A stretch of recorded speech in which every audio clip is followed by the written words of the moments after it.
Hello, welcome back to The House That Happens, recorded live every week at Chewy's Bar and Grill, voted 4 times the best dive bar in the GTA, and you know it's number 1 in our hearts. My name is Andrew Milani. Hi, my name is Cruz. Cruz, how you doing?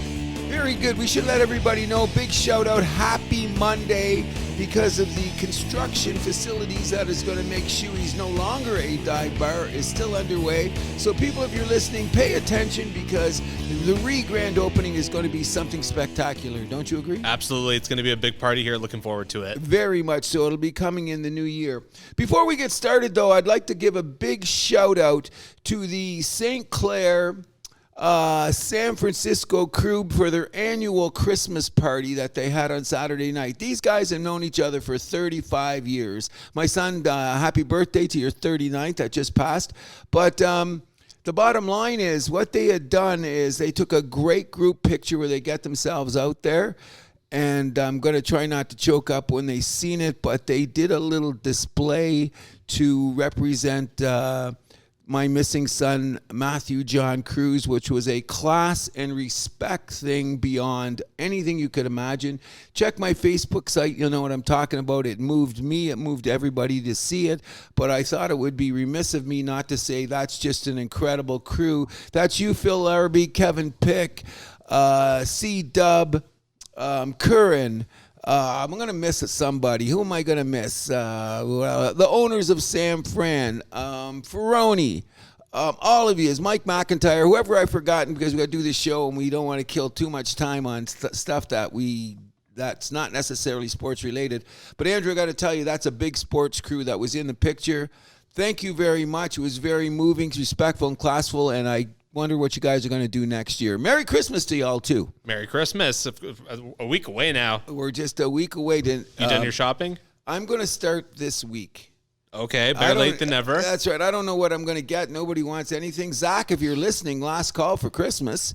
You know what I mean? I know what the wife wants. I think I know what the granddaughter wants. I know what I want. It's very simple. You know what I want? What do you want? 2 things, really. Montreal Canadiens to make the playoffs. Okay. I don't know if anyone here or in this area can help you there, but okay. Okay, and I told Santa Claus, please don't let Matt Stafford beat us in the first round of the playoffs in Ford Field. That's all I got to say. You got it? Santa, you listening? Oh, he better be, man. There's already a little chirping on the Lions site because the Rams won yesterday, but we'll get to that. You know what I'm saying? I can imagine. Of course, in Toronto, no shortage of news here, especially with baseball.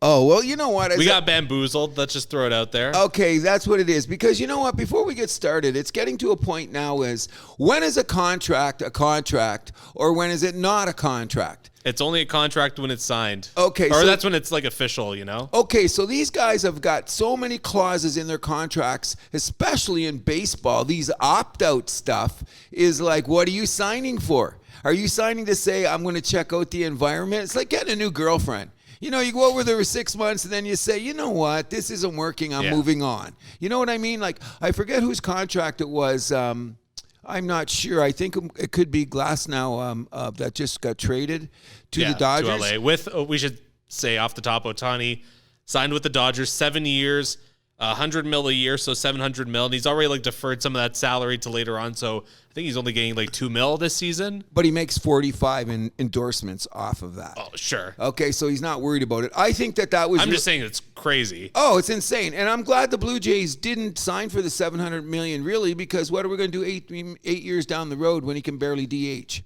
You know what I'm saying? Sure. I do want to shout out to the Toronto Blue Jays, and I think Ohtani should come to town and take all that management out because the one strong rumor was the bidding started between $5 and $550, and Akins and Shapiro walked in with $600 million on the table. So I guess that changed the whole angle of where we got, right. And Dodgers weren't going to put up with that. So it went to $700 million. I think he should at least say thank you, Toronto, correct? I would say so. At least thank you, Shapiro and Atkins, for bumping up the offer. I think Rogers was there. I just think that there was incredible hype going into it, what the private plane coming into Pearson, people tracking airplanes that he was never on. He was in LA the whole time. Yeah, and Kikuchi's having the big party downtown for his wife, which was suspected like that's where he was going to go for the evening. I'm saying that in this day and age, I've never seen a hype this blew away the Kawhi Leonard thing. And we didn't even sign him. I'm not so sure about that. Why? Because of the helicopter? Because like the people like following him to the hotel and all that. That was pure mania. Oh yeah, especially when they that followed was a Niagara step Falls. above. Remember when he took his kids to Niagara Falls? Oh, he was swarmed. Yeah, things like that. So in any event, congratulations to Ohtani for getting the money, and we all know why he deferred that contract. Correct? Oh, sure. The amount of taxes that he's going to save, because by the time they start paying him, he won't be living in California anymore. So he's going to be able to. I heard there's somewhere around anywhere from 50 to 75 to 100 million, depending on how creative his accountant is what he's going to save on taxes alone by deferring it. This is like a glorified Bobby Bonilla contract. Sure. You know what I mean? Because he's getting paid till 2043 or 20. I don't know. Yeah, 2033. It's a 10-year deal, right? Okay, but that's when he starts getting the money. So it'll go for 10-3. So I'm actually thinking I'll be dead by the time he's done getting paid. Don't mean to be morbid or anything, but I'm really saying I'm starting to wonder about, like, is like I said, when is a contract a contract? And how do you go about doing it? Which I just want to bring up really quickly. The kid named Shishiro from Milwaukee, who's getting $80 million for the next 8 years. Before he's even stepped on a major league diamond, correct? Never put on a uniform for the Milwaukee Brewers yet, but is that kind of maybe the way the contracts are going to be going? I mean, we've already seen this in San Diego and Atlanta, right? So, well, I think it's the same thing when it's a good if you know you have like a future superstar in your hands. I mean, like, you kind of owe it to yourself to sign him to that contract, if he's willing to do it, of course. Like for the Jays, I don't think that was ever on the table for Vladdy. Or Bichette, but they did. No. They get paid. They got paid past arbitration. Yeah, they're already paid past arbitration, which is a good move because it's a sign of good faith by management, so they don't have to go through that shenanigans. But the interesting thing about the 8-year contract, it reminds me of some of the contracts around the NHL. Like I believe Jack Hughes is signed for a few years, isn't he? They gave him the max, I believe. I believe they gave him the full 8 years. But I think it's going to be below. It'll be below market level by the time he gets to the end of that contract. Which, I mean, you can already argue it's below market value now. Agreed. But the same thing with Cofield signing in Montreal. I think it's one of the young guys in Detroit. I don't think it's necessarily Larkin, but the guy that plays with Kane. I think, have you checked your cap? DeBrincat? Yeah, I think that he's about to get signed, which is an interesting thing to do. I think he's still got 1 year left. But they did sign him ahead, didn't they? Did they? Or they're about to. Another thing I watch too much now is NHL networks. Okay. Not that I've been injected with these networks that I put on my TVs too much, but I watch them too much. Sure. You know what I mean? It's interesting how the rumor mills go, but it's been brought up on MLB Network and NHL Network how because of course, in baseball, there is no salary cap. No, so just luxury tax. Yeah, okay. And I mean, and the Dodgers don't care about paying it. And obviously. So DeBrincat only signed for 4 years in Detroit. He's only signed for 4? Yeah. And Hughes did sign for the full 8. Only an $8 million cap hit. For some reason, I thought that was 9.5. So that's already a steal for New Jersey. That's what I'm talking about. Maybe it's a wise idea because we don't know when the king of salary cap, Gary Bettman, is going to decide when the salary cap's going up. Like the rumors like crazy. Well, it's going to go up next year. It's confirmed. But what? How much? Anywhere from they're saying it's higher than the initial 3.5 now. So they're saying it's going to be closer to 4.5. Well, I heard the other day it was 4.5 and it might jump to 6. Wow. That would be incredible. Well, the person talking about it, who was the old guy? An old general manager on NHL Network. I forget his name. You'd know him to see him now. His hair is completely white. The guy, they have a few. There's the one who used to be GM of the Rangers when they won the Cup. I'm forgetting his name. That's the dude. That's the one? That's the dude. He was talking about it, and he was saying that it's interesting because due to the how would you say it? The fluctuation in contracts. That if you sign some of these guys now, and the salary cap should move the way that it's supposed to, a guy like Hughes is going to be the biggest steal going. However, it was good to sign because I think his contract's up. He's only going to be 29. Yeah, that sounds right. He's going to be 29 to do it, which gives him another chance. Or no, maybe 31, but still. At the most? Yeah, but still, that's still another chance for another good contract. Definitely, which they're starting to say plays into the hands of what Nylander's going to get. You know what I mean? When they're talking about it, which I think Nylander's going to deserve a bucket load if he's going to get it. But I think, are the Jays waiting to hear what the salary cap is? Like, the Leafs, you mean? Yeah, I mean the Leafs. Yeah. What do you think Bettman's taking on this? He's going to let the big market teams sit? Like, they know, like, that's his MO. Exactly. So, like, I mean, if you think of him screwing anybody, he's screwing the Maple Leafs of all people now, because Nylander is an FA. Well, he doesn't care about Canada. We know that. Well, no, he doesn't care about any team that freaking has a population of about 5 Except million. for the Rangers. What's that? Except for the Rangers. Who are looking very good these days. And Neil Smith. That's the Oh, yeah, GM. Neil Smith. Yeah, that's the guy. He was on MLB talking about NHL, yeah. But in any event, what he was talking about, which I found quite interesting, is how you sign the guys now, and that's why I'm relating it to the contract that the Brewers gave the kid, because it is an interesting way to build, because if the salary cap does go up according to what they're saying it's going to be, because there's going to be a ESPN money's coming in. The local contracts have gone up on most teams, and then there's going to be the rush for all the promotion with the Olympics coming up, which the NHL players are supposedly going to be playing in. Yeah, they're, like, not to get too off on a tangent here, but there I heard worst case scenario, the NHL players might actually be playing in Turin, where they had the Olympics. What was that, like 17 years ago now? Is that due to the arena situation? Although I think, like, this is all going to blow over. I think that's just kind of the NHL, like, kind of like putting their foot down, saying, like, hey guys, if you don't figure your shit out, this is the way it's going to be. Then I heard actually after that there was some stuff with the bobsled. There was a little bit of a hubbub there. Wasn't it something about because it was too far south in Italy? Is that the rumor I heard? Because they're worried about the snow conditions. I think climate change and all that. It was like the States, Switzerland, and like another country like were raising concerns. But anyways, anything else on baseball you want to get into quickly? Before I go off on baseball, I just want to say one thing to the Toronto Blue Jay management. You've got the fan base so excited with the Ohtani thing, and you were going to put out $600 million, which very few teams were willing to put out. Agreed? So my take on it now is if you got this bag load of money, you better start throwing it around at some people, like bring Chapman back, take a shot at Montgomery, do these things, because the Yankees haven't stopped. Busiest team besides the Dodgers in baseball, this team. And the last time I checked, the Yankees were in the American League East. Yes, sir. You know what I mean? And you've already got the defending champions who are pretty tight in the Baltimore Orioles, and we all never know what Tampa's going to do. So, well, Tampa, now that they trade Glasnow, you suspect they're going to take a little bit of a step back, but we say that every year. Tampa's going to take a step back on what it's going to do. In any event, I wasn't saying that last year. I was.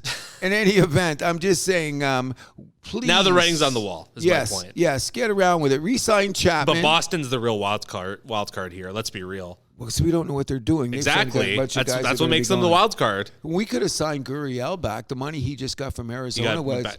He didn't. You kind of figured he was going to sign back there, though. He really likes it there, and the team and the growing, and he's got buddies with Marino and all that stuff, so it's going to be pretty good. But, yeah, well, we're going to find out in the next 30 days, because when you think about it, training camp is about 60 days away. Yep. When you think about it, and here we go. So Toronto Blue Jays 2024, get your act together. You know what I mean? Yes, sir.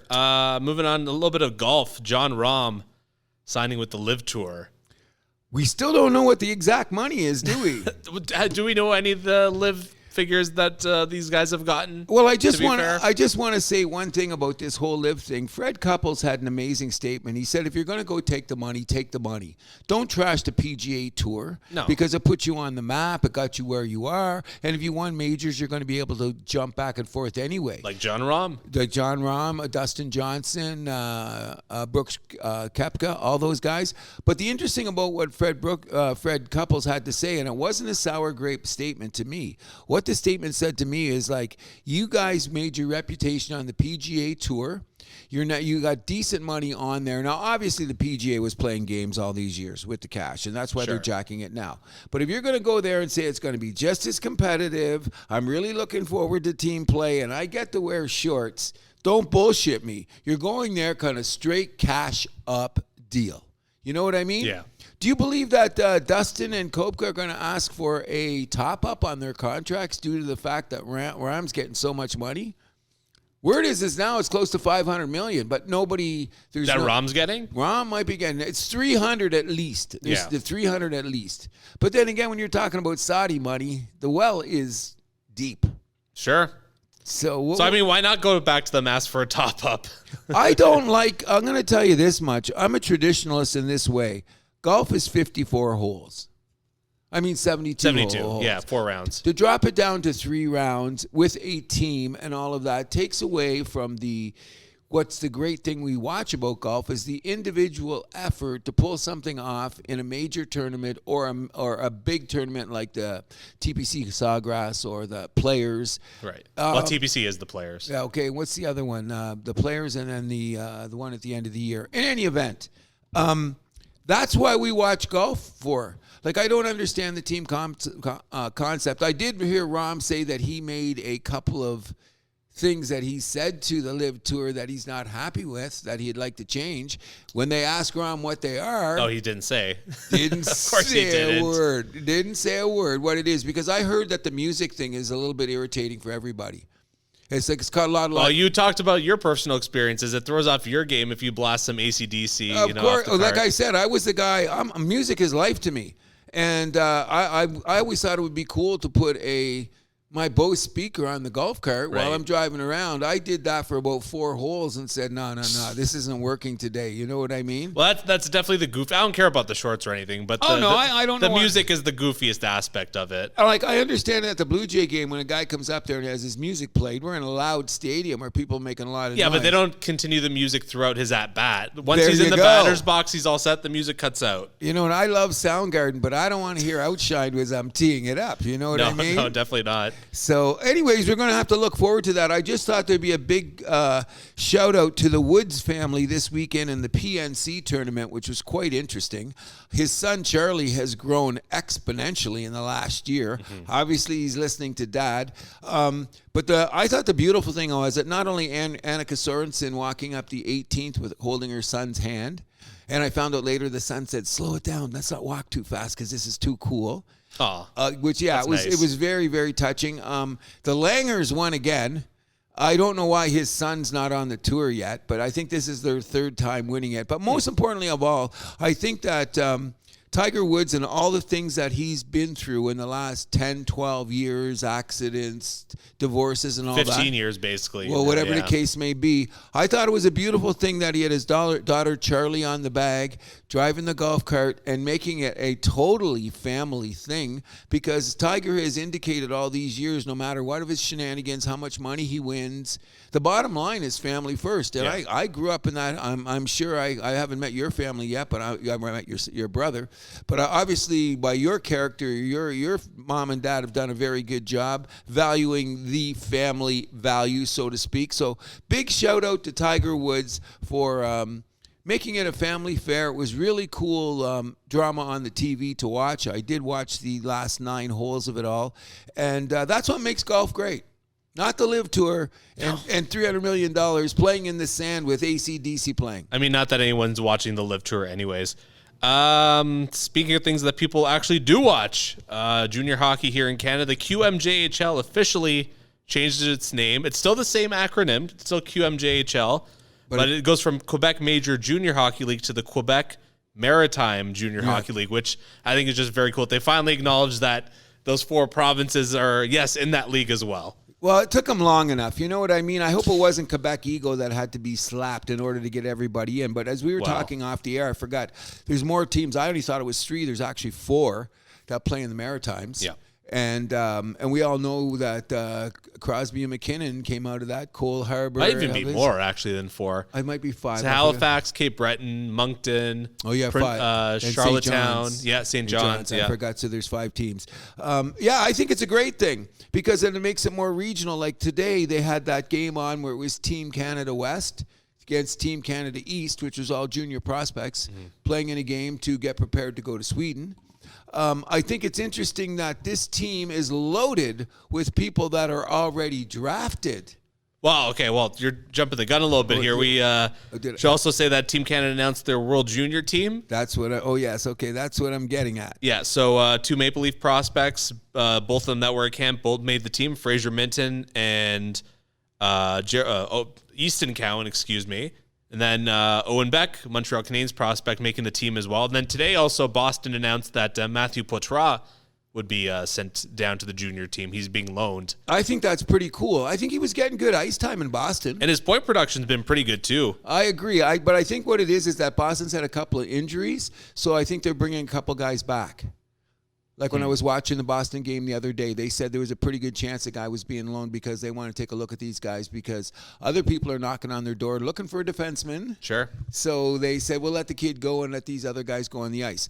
I'm more interested in seeing, I thought it was like we're so draft heavy. I think there's only 3 or 4 kids on the team that are undrafted, yes. Correct? 2 of the goalies, Owen Allard on Sault Ste. Marie. Yep. Then, of course, Macklin Celebrini of Boston University, expected to be the number 1 pick of the 2024 draft. So obviously I'm very excited to see him. That's my number one thing. I wanted to see him, and he's another college prospect that's coming up the way it is. I hope he has a great showing because this time last year I barely knew who the guy was, if I knew who the guy was. Sure. But now he's going to be the number 1 center on the World Juniors.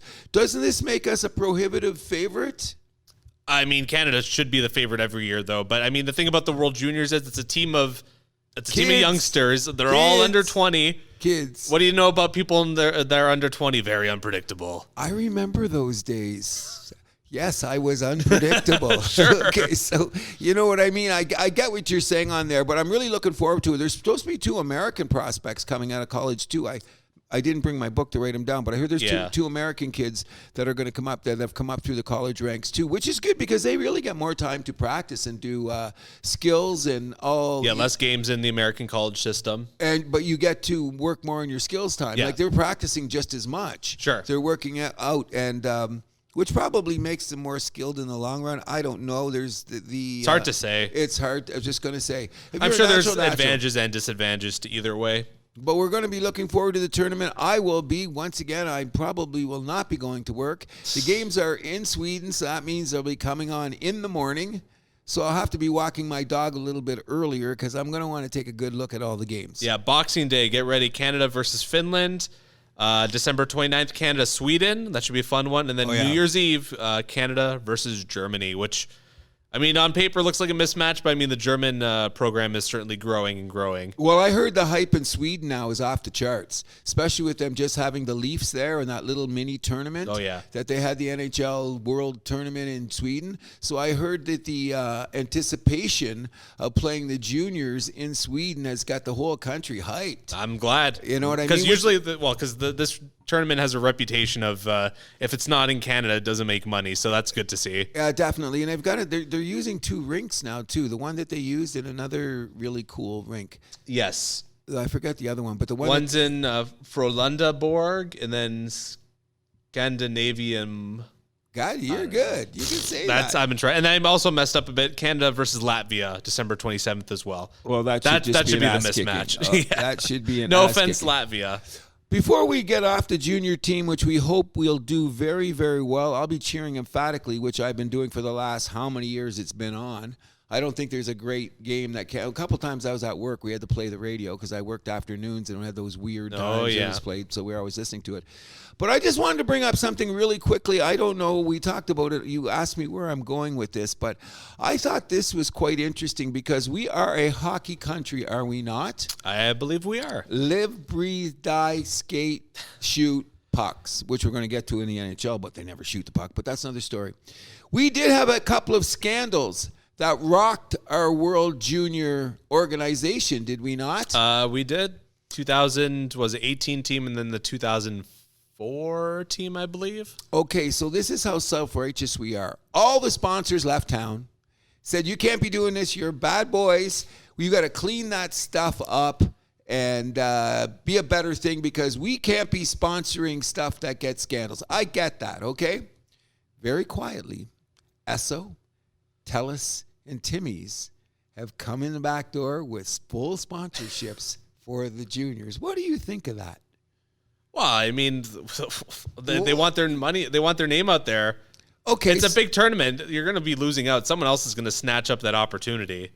Okay. If Team Canada, turned around, they got rid of all the people at the top, did they not? Agreed. Okay, they got on their knees, said, "Oh, I promise we'll be a good boy." Oh, and slap on the wrist? Yeah. What do you mean? In a like a whip to the butt for like 7 strokes like they did back in the gladiator days or some shit? My think about it is this. Give him the lashes. Yes, give him a few lashes. My take on it is this. I thought it was kind of like a self-righteous move where everybody was trying to look dignified in what they were doing. And I should have brought this up a couple years ago and said, I'm wondering how long it will take them to come back.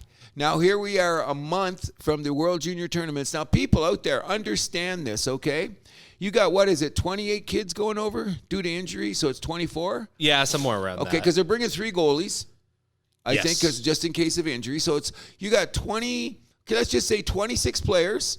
I believe it's 10, 14, 24, I believe you bring over. Okay, 24 players. So you've got 20. Plus like a few emergency players. Yeah. Okay, so let's just say it's 28 for argument's sake. You got 28 kids. I'm sure that these kids got rather large appetites. They have to be fed. I don't think they're going to be staying at the Cruz motel down on the strip down there where a few other seedy things could be going on. So this is a very high-end, very expensive trip for our country to put up for these guys, which we should. Because if we want to be represented on a national stage, I want these guys to have every advantage we could possibly give them. And one of them is money. Yeah. Money. So I just thought it was interesting just a month before the boys, because the last couple of years it's been in Canada. So I think the expense is a lot less being home. Sure. You know, and I'm doing all that kind of stuff. So, but suddenly when you got to... Flights are expensive, especially over oceans. There you go. Like if you add in all the things that are on it, I'm big shout out to Esso, Telus, and Timmy's for getting back on board. But don't tell me any more about your righteous indignation anymore, because then it just seems a little phony to me. You know what I mean? I knew they were coming back. We all knew it was coming back. And I think everything that the juniors got involved with should have been chastised, punished. And we've never heard the names, by the way, have we? We still have not. You know why? Because they said if we just get a little bit faster down the road, in this TikTok world, no one remembers what happens last week, let alone 2 years ago. And the press is decidedly very quiet about this. Well, there's nothing to report. That's the problem. I don't think you should blame the press, because didn't the London police, they reopened the investigation, and we just haven't heard anything since. Probably it'll go after the tournament. I'm just saying this. If you're going to make a big deal about it at the time that it's there, and it's just at the tournament now, and all these sponsors came back, isn't there a responsible group of press people, Sportsnet, TSN, CBC, CTV, that should have said, oh, by the way, here's what we're doing. I read about it in the Toronto Sun on the last page of the sports page, in a very little byline that's about as big as my phone. What is that telling you? Money makes the world go round. And at the house It'll make people shut up. Okay, so at the house that happens, we're going to remind you, we're going to point out to the, what would you call it? I'm not saying it's hypocritical. I'm just saying if you're going to shout this loud this way, then shout this loud the other way. That's all. Just let you know, okay? Good luck to Team Canada. Can't wait to see the games. Neither can I. We'll move this on into the NHL, I suppose. Let's talk about your beautiful team, the Toronto Maple Leafs. Yeah, let's talk about that dad trip. Tavares getting his 1,000th point. That was a great thing with his dad in the crowd. Yeah. I thought that was amazing. What'd you make of Marner's dad looking like he wanted to be literally anywhere else? That's awful. That's awful. Like, well, what's his deal? I don't know. Like he looked like we were losing. He looked like he was like, I want my son to have his moment. Oh, you know what? You can't be I mean, we know Paul Marner's a suck. Okay, well, sometimes that runs down to his son. Okay, you know what? He's still looking for referees. But I thought the other thing was Austin Matthews' dad was completely ecstatic, showing support for Tavares when he scored that 100-point. And so was Ty Domi. He was there. Yep. All the other guys seemed to be going, because that's a monumental moment in the hell yeah. 1,000 especially points. Against your former team. And not only that, let's look at it this way. By the time this contract's done, this Tavares contract for the Leafs was a bonus. When you think about it, not a lot of people in the city think that, but well, that's because they're not looking at it. First of all, he's a top face-off player on the team. He's a great two-way player. His point production is great. His plus-minus is good. And he's out on the ice on some of the most important defensive assignments that are needed for the team. So you add up all together. Is big kudos to John Tavares. Yeah. Tavares. Now, let's get to the real problem, bro. How about your goaltending? What's wrong with it? No, I'm serious. Martin Jones has stepped in. He's looked great. Samsonov, whatever. They're starting. When do they play, tonight or tomorrow night? Tomorrow night. Who's starting? I haven't checked yet. Martin Jones is starting. Come on. Is he? He has to start after that shenanigans that went on with Columbus. So no official starter named yet. Of course, because they don't want everybody in the city screaming and yelling and jumping up and down about who's going to play goal. You know what I mean? Yeah. By the way, Martin Jones, I got to shout out that mask. Spectacular. Badass mask. It's got like, it's basically like a shout out to all the past Leaf greats. Their masks, so cool. I wonder how much that costs. No, that mask, when they did this shit. I imagine it's like standard, isn't it? For like, depending on like how much shit you want on there. Well, I'm looking at it this way. It's like, who goes to the best tattoo artist? He must have gone to the best mask sprayer. Well, there's a ton of super talented mask artists. Is there? There's one actually in Woodbridge. I'm not surprised. Actually, it might be Martin Jones, actually, his guy. Because he I know did Curtis Joseph. Isn't that what put him on the map, the Woodbridge guy? I believe so. I think he did Jonathan Quick's too. Yeah. He put him on the map. I remember hearing. Yeah, he actually is basically in my neighborhood. Oh, that's cool. His studio. Okay, besides that, there's a couple of things that you said to me that we were off the air about that I'm going to have to say. Oh, yeah. Let me introduce it. Okay, Leafs go winning ahead. the Atlantic. It's back on. Oh. I love your enthusiasm. You just sound like a Italian from Woodbridge. Okay? That's not a bad thing. Hey, you said the Leafs would win the division before the season too. I think. Okay, then I said we'd have to get to like at least like to Christmas and see where it's going. I'm going to give the Leafs credit for this, banking all the points that they have. Yeah. And how you look at with it. the broken defense too. With the broken defense, even though I think Benoit's playing way above his head. Kids playing good hockey for you. Benoit and Lagesson has been the real surprise. Yes, they've been playing Connor great. Timmins, he makes me a little bit nervous whenever see why. I can see why. You know what, though? When I was watching the Columbus game, and I want to shout out to all the analysts that point this out, because there's extra things. I should have told you this one, too, because we're looking at European hockey players that play at center ice. Oh, my God. They're littered around the league. Don't they ever come back to their blue line? But that's another story. What I'm getting at is, there's some North Americans with that problem too. Oh, true, but it's not as much because I think that they're trained more here. Like, there's a few guys that float. I know JT Miller in Vancouver, man. He doesn't back check too often. When he does when he needs to, and there's also what's his name on is it Tyler Seguin, one of my favorite players. I haven't seen him coming back too much lately either, even though I love the guy. They're always ready to go forward. But my point is this: when you look at the game the other night, Samsonov looked terrible against Columbus, okay? Yeah, absolutely. Okay, I'm not going to argue that. Okay, so me and House That Happens fans, it's one of the things you should do if you really want to watch hockey, and that's what I'll tell any expert out there. I'll sit down and do it with them. And there's a few of them that have got me thinking about this, is that PVR the game. Why do you PVR the game? Because what you do is you back up the live action and the replays going to see. And one of the things I can understand, and the Leaf defensemen are horrible about this, but it's a few other teams. When you're getting forechecked, why do you throw it around the boards behind the net when you don't know where it's going? That's a pet peeve of mine too. Did you see the other night the Leaf games? Three of the goals. I mean, Samsonov led on a couple bad ones. He should have blocked them, but 3 times the forecheck came.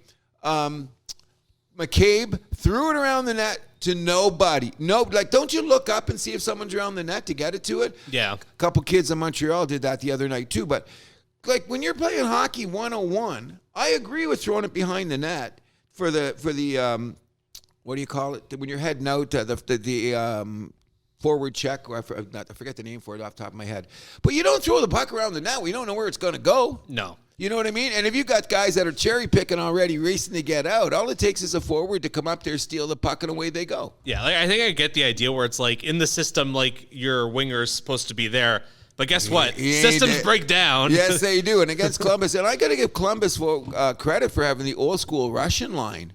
Like those 3 Russian kids that play on the one line gave you guys nightmares all night in that game. However, for the first 2 periods. Yeah, but then it's going back there. What I'm getting at about banking points is, I thought it was absolutely amazing. Like, if they had to come out of there losing 5-1 or 5-2, the roar in this city would have been ridiculous. But the fact that they stormed back, led by Matthews, who may be the best pure goal scorer in the NHL. I would argue he is. Okay, in any event, to blow it in overtime is no big deal because they stole the point. Exactly. You know what I mean? Going into the third period, what were you thinking? Were you ready to go to bed? Calling your new girlfriend? Going into the third period? What were you thinking? Getting a piece of pizza? Maybe check what's going on in the other channels? Whatever the case may be. I mean, I've seen the Leafs come back, like have these crazy comebacks before, so 5-0 though, bro. 5-0. Columbus. Doesn't matter. Columbus has got a great forechecking team. It's their back end. No, that's why I'm not nervous about coming back against them. Word on the street is that Elvis Merzlikins wants to move on from there. Really? The goalie, yeah. He's a good goalie. He's not bad. But he's getting shelled. He's getting a lot of shots are going out of him. In any event, I thought the cool thing was 2 nights later, they just come into town and welcomed your buddy Dubas back to town, didn't they? Oh, 2 Saturdays in a row with some nice, tidy, top-to-bottom hockey. What was the final on Saturday night? It was a full touchdown with the extra point. That's what I thought. You know what I mean? The disgust on Sidney Crosby's face in the third period. Like, I hated that people always called him a whiner, but did you see the look on his face in the third period? I mean, how can you be happy with that, though? National TV audience that you grow up with, Hockey Night in Canada. Everybody's watching up here. And you're taking the spanking of your life with the former GM of the Toronto Maple Leafs in the press box, smoking weed with Spezza by the end of the game. They did not look too happy, so to speak. You know what I'm saying? And I got to say, Chris Letang, terrible, terrible game. He was on the ice for, the first 3 Toronto goals against. He had, 14 penalty minutes by, minute 5 in the second. Just an awful, awful game. And not only that, he was jumping the gun. He was trying to jump. Once you guys got up a couple goals, didn't you notice he was trying to jump ahead of the play? Oh, he was cheating. Yeah, and he got burned. A couple times he was out there. When they scored the goal, you see Letang coming in afterwards. Yeah. You know what I mean? You watch the thing, where was Letang? Oh, that's where he was, and he had a race to come back. In any event. I think Pittsburgh, they're just kind of getting burned by what the Sharks discovered a few years ago, that having these 2 super offensive defensemen might not be a great formula for success. In fact, it's probably going to cost you points. And I agree. The thing is, I think that they should put more of a stay-home guy in, because who's the guy that Letang plays with? He's flying around too. Graves? Yeah, he's flying up the ice too. So, nobody stays home. You know what I mean? And when they win, it looks great. I'm starting to what's starting to look like is that kind of Kyle Dubas probably got carte blanche in Pittsburgh, and maybe he's not the guy you give carte blanche to. Maybe Shanahan is actually we should give him a little bit more credit for keeping Dubas in line. I do too, but I think that Dubas had to do something to shake up that team because they're old. And remember, Pittsburgh maybe. But he just added his big acquisition was another old guy. And his second of money. And his second biggest acquisition, guess what? A guy from Vegas who isn't exactly young either, Riley Smith. No, and he's been playing up and down too. I just think it's like this, you know what it is? There's the heart of a team, and I'm never going to doubt the heart of Sidney Crosby. No, of course not. But I'm going to doubt the heart of the Russian. I knew you were going there. Come on. Did you see him the other night? His feet were moving a little better than the game I was at in Pittsburgh, I'll say that. At times, but he was always ready for the breakout. He was never back for the forecheck. Yeah. And he was on the ice for a couple of them bad goals that they let in. Oh, sure. You know what I mean? And even though they shelled the goalie. But as it is, as like you're saying, your other thing is you think that Austin Matthews is now going to score 60 goals? Yeah, well, one more thing I want to hit on about Pittsburgh, though. So Nedeljkovic, I want to shout out his mask. Being an old school cartoon fan, he had Chili Willy on the side. That respect was cool. there. Yeah. How can you not like Chili Willy? Yeah. You know what I mean? He's up there with Marty the Martian and a couple of those other guys. That's so cool when guys do that. Because you know what I mean? It shows a little bit of personality. Oh, sure. You know what I mean? When it's going to go on there. Yeah, big shout out to that, considering what mask we've seen. Yeah, but to your point, Austin Matthews, I think 60 goals, Rocky Richard, that's back on. Oh, I think that if he really hits a heater, 70? Nah, stop it. Now you're losing your mind. Know. Okay, so let's. And by the way, one thing, I'm going to double down. Doug Flutie, biggest Toronto we're going to free get to agent that signing. Get out of here. We're going to apples to apples. No. Apples to apples. Yes, it is. Okay, so I'm going to go out there. Anyone listening to the House That Happens, I want to know how many of you are watching the CFL as opposed to watching the NHL. That's why I said apples to apples. Oh, you really think he's the biggest signing? Apples to apples, yes. Oh my God! And if you put it down to the average of the league, he's the best CFL player of all time. Is he not? No, he's not. Warren Moon. Warren Moon won 4 won 4 Grey Cups in a row. Okay, Flutie won 4 Grey Cups in the 6 seasons he played here. Okay, did he win 4 here? He won 2 in Toronto, 2 in Calgary. Okay, so he did win 4. Yeah. Okay, but Warren Moon won 4 and then went to the NFL and made the Hall of Fame. Okay. Okay, but we're not talking NFL here. This is strictly CFL. Well, I'd take Warren Moon over Doug Flutie anyway, but we're getting a little off base here. No, I do not. If Doug Flutie is the biggest contract this city has ever signed in a free agent, then I've been living in a weak-ass city. Come on, think about It's it. tough to convince people to come up to Canada. It's going to get there eventually, but that's interesting to say that. We're going to throw it out there. Anyone that's been listening, what do you think? Doug Flutie, the biggest signing in the history of Toronto? Apples to apples. You got to put that qualifier in there. You know what? You should have been a lawyer. But anyway. You only tell me that every show. Exactly. In any event, I'm not sure if Austin Matthews is going to score 60 goals, and I'm going to tell you why. When Marner and Matthews got split up, which I don't think they should have, because Nylander's not quite working. I think that Nylander should go back with Tavares, personally, and bring Marner back around. Well, I think that's going to be the plan eventually. I think they're just trying to find some Marner more is jam in there playing somewhere. much better hockey, which just tells you about the overreaction of this city. You know what I mean? If the guy doesn't score for 10 minutes, the whole world's Oh, I know it's ridiculous here. Is it not? Now, one of the things, if you go back and check a couple of shows, I thought there was nothing wrong with Austin Matthews because, in those plays of the week and the goalie makes an insane save, go back a couple of episodes and see who the saves were made on. Austin Matthews. Next, how many posts has this guy hit this year? A few. Oh, well, there's a few posts in that Pittsburgh game as well. So that's what I'm saying. Without So you're Matthews. taking a guy, so that means he's got great chances. And you know what it is? When you hit the post, it's not even a shot on goal. Yeah, I know. Okay, so Nor should it be.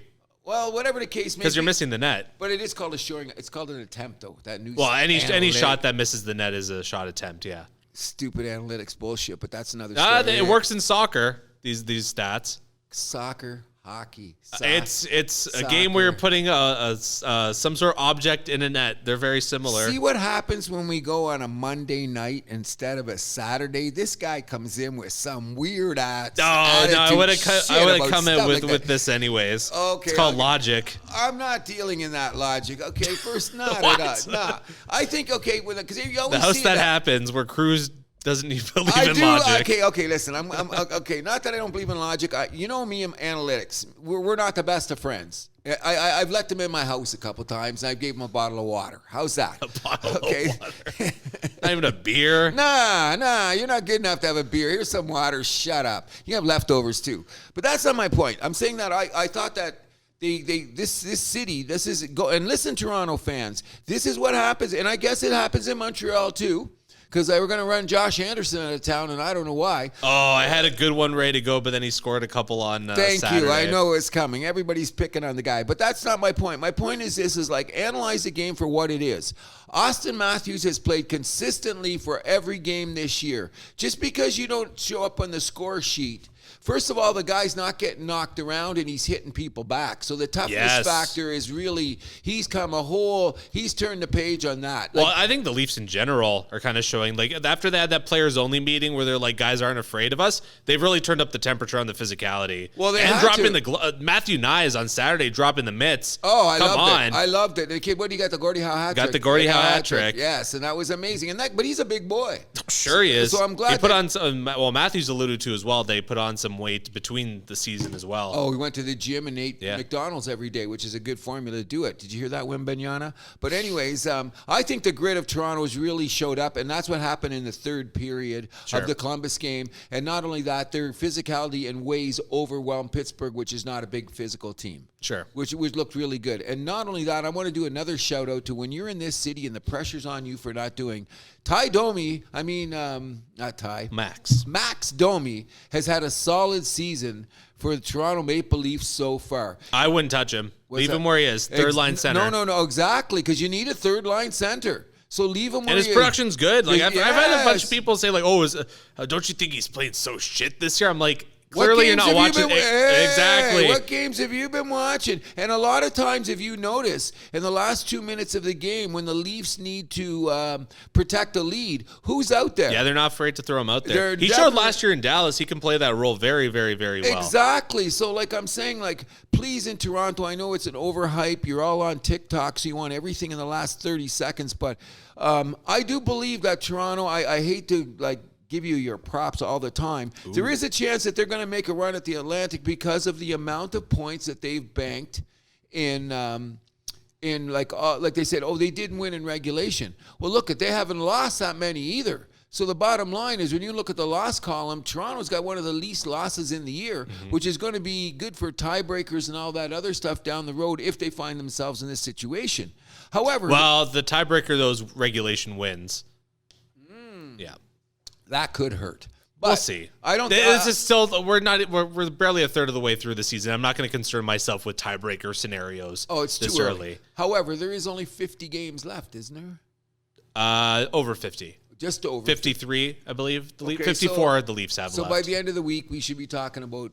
We'll have a little bit more to talk about in that way. And when you want to think about it and what things are going on, one of the things we want to talk about between the West and the East conferences, and I think we talked about this a bit off the air, is the fact that it's looking like out in the West, teams are going to separate themselves from the pack. I mean, the top three in each divisions have already kind of done that. Yes, and I don't think that much is going to change when you look at it. Even though maybe just like the shuffling who's 1, 2, 3, but like I don't think any of those teams are going to fall out. No. And here's the funny thing that suddenly have happened. The Colorado Avalanche is in first place in the Central Division. They've been for a couple weeks now, though, haven't they? They've fallen in, fallen out, fallen out. But now they've got up there. They've a couple things, and they've got, even though other teams have got a couple of games on hand in them, they, to me, are one of the most, I don't know how to explain them because I watch a lot of Colorado games, and some nights they look absolutely terrible. Like, what agreed. You know what I mean? I'm going, and sometimes they do it in their own barn. There's no consistency. Don't go by my hockey picks as if you've seen my record lately, or just mine have been a little better. But Colorado, just picking those games, like you don't know. No, exactly. You absolutely have no idea. You're just reaching into a bag and be like, I don't know. I have a feeling they're going to do good tonight, but then they get shelled 5-4 or whatever, 5-3. And they tried to make a comeback against I don't know what team it was. They lost to Seattle or Anaheim the other night, and in the last week. And I turned on the game late. They were already down 3 goals. Yeah, and it was like middle of second period. Well, it looks like Colorado's gearing up for a trade though, because they sent Tom Tatar to Seattle, right? So that frees up a little bit of cap space. The word on the street is that they're looking after. Looking at Lindholm from Calgary. But so is everybody else. Everybody's scrapping for him and Tanev. Well, those are the two guys. But if you're already making caps moves, then that kind of tells you they got the leg up, don't you think? I'm thinking that obviously that's something coming down the pipe when you got to make that kind of move, especially when you're looking at your favorite site, which I'm starting to watch more, is the Cap Friendly. People, if you're watching hockey and you really want to put a period on the sentence, I'm glad that Mr. Milani here has said, Cruz, keep looking at that thing, because when I look at it, it makes sense for stuff. When you hear rumors on TV and then you look at the Cap Friendly, and you're like, sometimes it doesn't add up as much as they want you to believe it does. And I'm going to be honest with you, 1 year ago, I was not doing that. I was just like, okay, yeah, I see this, I see that. But with this tight cap, which we've talked about, whether it's not going to go up or not, has been a huge deal. But I'm just saying, when you look at it, Vegas, Vancouver, and Los Angeles are going nowhere. Colorado, Winnipeg, and Dallas are going nowhere. The wild card in all of this happens to be the Edmonton Oilers, who are now 10-1 since that horrendous start. Isn't that where they're at now? Something like that in their last 10? Yeah, they're 8-2 in their last 10. Yeah, they've fallen back a little bit. They lost their last 2, but I mean, those were tight games. Yeah, and once again, what failed them? Goaltending. By the way, we got to talk about Jack Campbell. He had another couple rough starts in the minors. It doesn't look like he's getting called up anytime soon. No, and it's really a drag. You know what I mean? And I think that maybe by the trade deadline, no one's going to touch him. Who's going to want him with that money? Yeah. With that thing, it's really, really... Too much. Unless you have I don't know. Let me look at Cap Friendly. Yep. I don't not sponsored at all, but I don't think that anybody... Yeah, we should get a sponsorship from them. Well, okay, maybe a team like... Maybe Chicago, but they're going to want some draft picks. to take on that contract. I think that would be bad for Chicago. Well, you could just bury him. Okay. Well, bury him where? Like, then do that big sign out with it because they're 2 years away anyway? And then, like, what is it? If you buy Just send him to out? the minors. Really? Yeah. That's interesting. But I think Chicago should just go the way that they are. I think it is because you got to build anyway. The guys are developing. Yeah, but I mean, if you're able to get like a glut of draft picks to carry on a bad contract, I mean, if you're Chicago, you say, why not? There's no reason for you not to do that. You think Edmonton has enough cachet to hand that to Chicago well, now? Edmonton has all their picks. Yes, I they believe. do. So But I think they'll be saving them to get something more substantial at the trade deadline when they make the run. Because right now they're on the board. they're going to need to get rid of some cap space, though. Oh, who makes a lot of money that's on their roster? Jack Campbell. Okay. They're going to have to throw someone overboard. Okay, so you know what they do? They trade him to Montreal for Jake Allen, and we'll bury him. Why not? Jake Allen's going out of town. You know that. Montalban is the number one. I'm tired of this 3-goalie system in Montreal. It doesn't sound like anything's close to happening, though. No, because I think Montreal's asking for too much. That's one of the rumors. So when we get closer I to don't think the deadline- price is going to go up anytime soon, or like they're going to be able to fetch any more. You know, I think the price is just going to come down the more the season goes on. Okay, so let's look at it this way. Montreal is, it's like when you watch football and it makes me sick when we get back there and they show the top teams and then they show who's still on the bubble and the team's like 4 in 1,000, but because mathematically they got a shot, like New York Giants, but we'll get to that later. New York Jets, even. I've seen them. Okay. That's just that. God bless my good buddy. I'll talk about him in a minute. But in any event, when they say like teams like Montreal, okay, we're very competitive. By the way, we're not. You just can't. We like last year was more about. Now this is the Christmas stretch, so I'm getting nervous because you know the last 3 years what happened at the Christmas stretch. What, fall off? Got hit by a bus. Bought some Acme products from the Coyote. Things didn't work out the way they were supposed to. But we're a very competitive team. And I mean, Ottawa, they got the new coach. They're probably going to get that little they're bump. a mess. I don't think it's going to come back. They waited too You don't think long. they'll pass you in the standings? I say that both of us will be outside looking in the end. Okay, but my point is they'll pass you. Why? Stop that. You're just trying to piss me off. They have 4 games in hand. Okay. And they're 8 points behind us. So they got to win every one of those games to catch us. Well, how many games are left, remind me? 50-some? That's a lot of games. Well, when we beat Winnipeg tonight and we start making people get nervous, then we'll go from there. Because we do keep tabs on the tabs on the Habs at the house that happened. And I'm going to say one thing that we have. Savard coming back is very, very good because he's stabilizing it for the young kids. Now, Matheson is like Letang for me. He's out there all the time. He's out there all the time. And when he looks good, he looks great. But he seems to be on the ice when we give up that goal. You know that goal? I'm aware of that goal. Oh, yes. Well, he's on the ice too much for that goal, and that drives me nuts. And he's playing big-time numbers. Like He has to on that team. So where would you, just before we go any further, because I'd like to talk about a few players, where's Riley in the Norris Trophy talk? I wouldn't put him in the Norris Trophy talk, but I don't think that's any slight on his play this year. I think he's been fantastic. I think he's been great. Like, I apologized to him already this year, and it was none of his doing in the Columbus game. No. He was out on there for one bad goal. It was McCabe and what's his name firing that puck around the net to nobody, and they got eaten up. But he's been playing outstanding hockey. Is Giordano back anytime soon? No word on him yet. I think they're letting him rest, so he'll come back, so he'll be better for the stretch run. We got Liljegren back, though, which was a big plus. Oh, yeah, there you go. So that's what I'm saying. Your defense is going to be shored up that way. But I'm just saying, like, those minutes that Riley is playing, his plus minus and his production. Okay, Cale Makar is having a very quiet, good Quinn season. Hughes. But Quinn Hughes is the man. However, what's happening here is that Vancouver's going to have to, first of all, remember at the beginning of the season, it was what kind of run is Vancouver going to make in the playoffs to make the playoffs? Yeah. Now it looks like there's going to be no doubt in your mind that Vancouver is going to make the playoffs. Oh, if they do fall out, that would have to be a colossal That's fall what I'm down. saying. And they got Tocchet as a coach, so he's not going to let that happen. No. You know what I mean? And there's top six forwards with Quinn Hughes and his partner back there and Demko in goal. Yeah, you're referring to Oh my God, I just had his name here. His defensive, Philip Peronic. Oh, yeah. He's been playing very good hockey, too.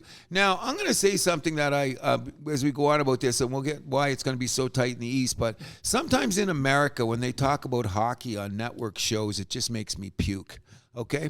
And I'm going to tell you why. Once upon a time, I was a PK Subban fan, okay? Oh, and that's changed. Big time, okay? Only because there's a variety of reasons why he's on network TV in America, but we're not going to go there, okay? What do you mean? He's a great personality. Yeah, so am I, okay? Yeah, we never played hockey. That's the point. I probably have a bigger personality, and I'm glad that he's a fashionista, and I'm glad he's Certainly in all is. the New York hot spots around, and he's always called out. And I heard he does a decent little stand-up, but that's another story. When you're asked a straight question about what goes on in the NHL, and you give me a soliloquy that's longer than War and Peace, you're not answering the question. For example, the question was, and I thought it was quite interesting when it was brought up, how many players do you need on your team to guarantee that you're going to be a Stanley Cup contender in this case?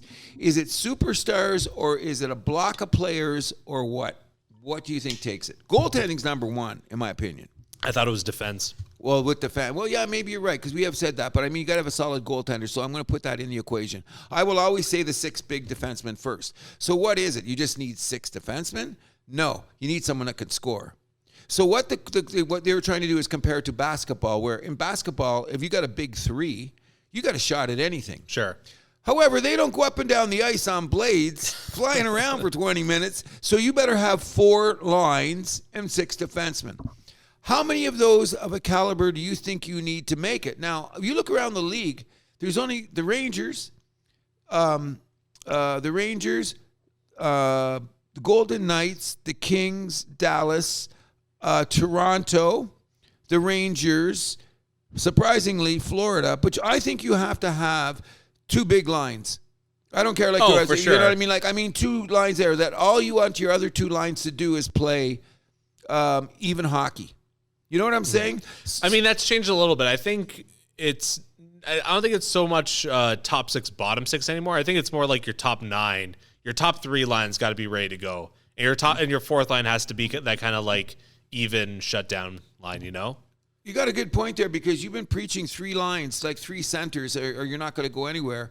Even you want a 4th, which is what I mean. I don't mind the Leafs overpaying David Kemp for that reason. Oh, because he does a little of intangibles that you talk about that are very important, especially at the end of the games with the face office and his defensive prowess. So I'll say it there. But after I was hearing this question about it, I thought about it for a while, and I'm big on the 6 defensemen.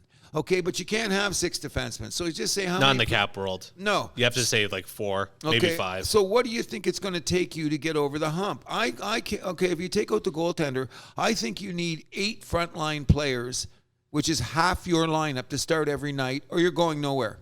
You know what I mean? Like, you can have a lot of pluggers. Like, I don't like to think that Domi's a plugger. I think Domi's a solid 3rd-line center. I agree. And I think that the Florida Panthers have 3 good centers, except that their physicality gets them away from it. What happens if you have 3 good centers like Toronto and you're not physical enough? Then it shows up in the playoffs. You know what I'm saying? Right. You know what I mean? So I'm glad that they put up that Toronto is showing more of a physical presence, because that's how you win in the playoffs. That's how you win in the playoffs. So you guys snuck a bonus, I think, in with the greatest play I've ever seen. I've never seen the boards take out a player as well as Ryan Reeves got taken out. Just saying, you know? You're like, the guy ran into the boards, bro. Ran into the boards. That's what I do when I'm on skates. Well, he's not the greatest skater. We knew that coming in. You ran into the boards. You were skating along, and the boards checked you. And now you're on the injury list. And I thought this was a tough guy. Well, I mean, sure, but those boards don't have much give. I'm telling you, those boards are tough mofos, don't you think? When I had to bring that up. I'm sure. Sorry, I had to bring it up. Like, I rewound it 3 times, and then I watched replays, and I said, what is this guy doing? You skated over towards the boards, and then you're off the ice. Not somebody hit you at full speed, or someone gave you a bad check, or someone slew-footed you. Well, I mean, let's be real. The Leafs didn't get Ryan Reeves for his on-ice play. It was all for character. Did they get him so that he could get nailed by the boards? No, but he could still come on the road trips and, hang with the boys. Hang with the boys. That's what he's known for. That's what he's good for, a good locker room guy. Okay, we'll take it like that. So we won't talk anymore. I just want to get back to one more thing here because we've talked enough about the Western Conference. I have one thing about the West to add in. So last week, he kind of caught me off guard with the question of who I thought would be in the Western final. So I put a little bit more thought into it, and my answer has changed slightly. Oh, really? So I still think that it's going to be LA coming out of the Pacific. Thank you. However, I think the Edmonton Oilers will find the back door and come out through the Central as a wild card team. Wow. Once they get in, nobody's going to want to play them. Edmonton, Colorado, first round. Oh, that'd be just got marquee great. Yes, it does. all over it. And then that'd be interesting who's going to play. I'm just thinking, I'm really...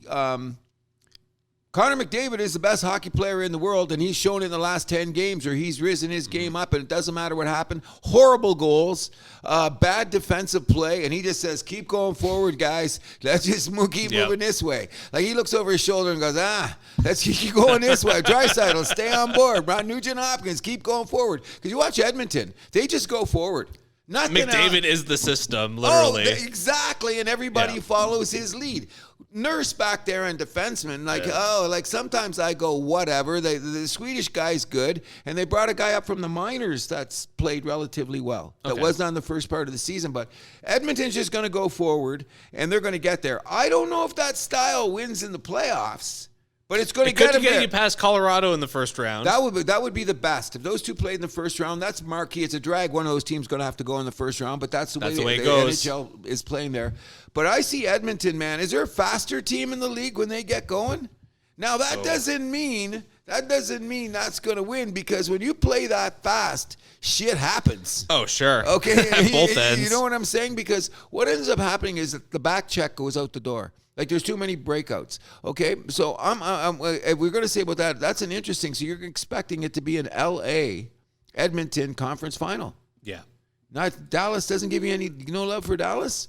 Dallas, I want to wait and see. Everyone wants a defenseman, but I think Dallas really needs a defenseman. Well, a marquee guy. Yeah, because Ryan Suter, his production is just gone. He's not the Ryan Suter that he used to be. But last year he was still able. You were still able to play him like that 20 minutes, wherever he was getting some good production. But now, I think I was looking at his points. He only has a handful of assists. He hasn't scored a goal yet. Well, by the time we get back on Saturday, I'm going to write down some more numbers because I got mixed up with a couple days off of that. But what I looked at is the Dallas Stars seem to me, and I did watch them play a couple games last week. They look really good, but they're a team that saying I always have about they have Nick Suzuki's not a number one center, but he is our number one center. Yeah. Okay, it's like Dallas to me has four guys that are number three defensemen. They're all solid. Oh, no, that Miro Heiskanen, that guy's a star. You think so? Yeah. Seen him making a lot of mistakes out there. I think they're asking him to do too much because his defensive partner is a plug. Oh, 100%. He's playing with Suter. That's part of the problem. He's a lefty playing the right side of the ice because of that. There's a lot of problems there. Guy can skate, though. Oh, he's fantastic. That guy can skate. I think he's being asked to do too much there. Really? Yeah. Okay, I'll give him a number one, but the rest of the guys, like I said, but their forwards are good. Dallas skates well and they check well, and they've got solid goaltending. So I think they're going to be there in the end. So I don't know. When you look at the West before we run away from hockey, I'm going to say this is that I don't know. I don't think there's going to be a lot of separation. I think that this is going to stay this way for the rest of the season. Yeah, the wild card there is going to be tight. It's going to be there because now when you look at it in the West, even though San Jose had their little bit of run and Anaheim going a couple games. They're not going anywhere. And Arizona's coming back down to earth. So on most nights, most teams are going to say we can beat those teams. But when you look at the bottom of the East, you still got to deal with Pittsburgh, and they got pride, so they're going to show up. Montreal is competitive. But Pittsburgh's fallen back. I don't think they're going to make the playoffs. You're right. You got a point there. But I'm saying they're going to be competitive on most nights as opposed to the bottom of the Western Conference.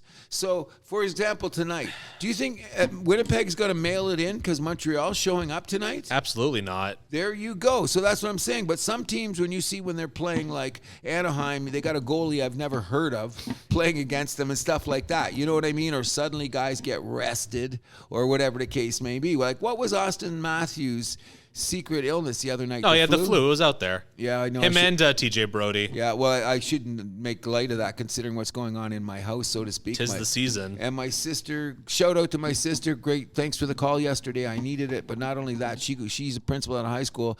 She said she had the worst case of COVID she could ever imagine. I forgot that COVID was around. Just another story. So these flus could be whatever they are. And but that's what I'm saying. I don't think that the Eastern Conference, nobody's going away. We've been talking about Philadelphia falling off the cliff. When are they going to fall off the cliff? It doesn't look like they are anytime soon. They're hanging on to that second spot in the Metro right now. They're a plus 11 differential in the goals. They certainly are. So that's a good thing. What's his name's playing goal? Carter, I've been shouting it out from the rooftops all season. Carter Hart's. This is if Canada goes to the Olympics, he should be the starting goalie. I don't know about that yet, but he has won who you games. Want? Jordan Binnington? Marc-Andre Fleury? No.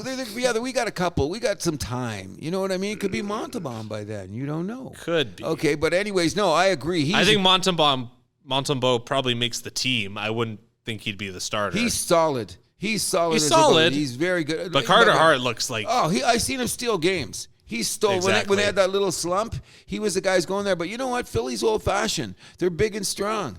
They represent the city. I was looking at their lineup. There's not too many guys under 6 feet on Philadelphia Flyers. Nope. You know what I mean? Now, they don't have... who's their number one scorer right now? Travis Konechny. Who in the hell is he? What do you mean, who's Travis Konechny? He was a first-round pick in the legendary 2015 draft. He's got 16 goals in 30 games right now. This is his best season so far. That's fine. A breakout. You know what I'm saying? This is the first time he's really been given the opportunity, though. Okay, so I heard somebody say this the other day. There's two things, and we'll get off hockey.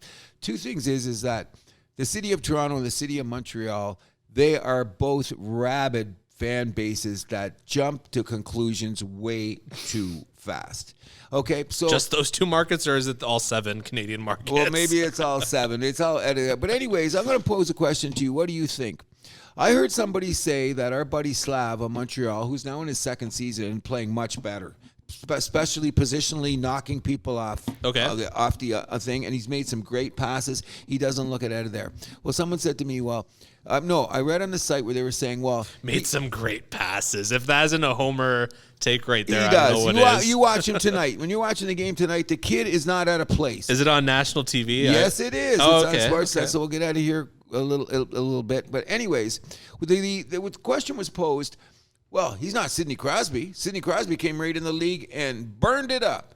Well, those are special guys. Austin Matthews, Connor McDavid. I'm with you there. I think the comparisons like that are stupid. Exactly.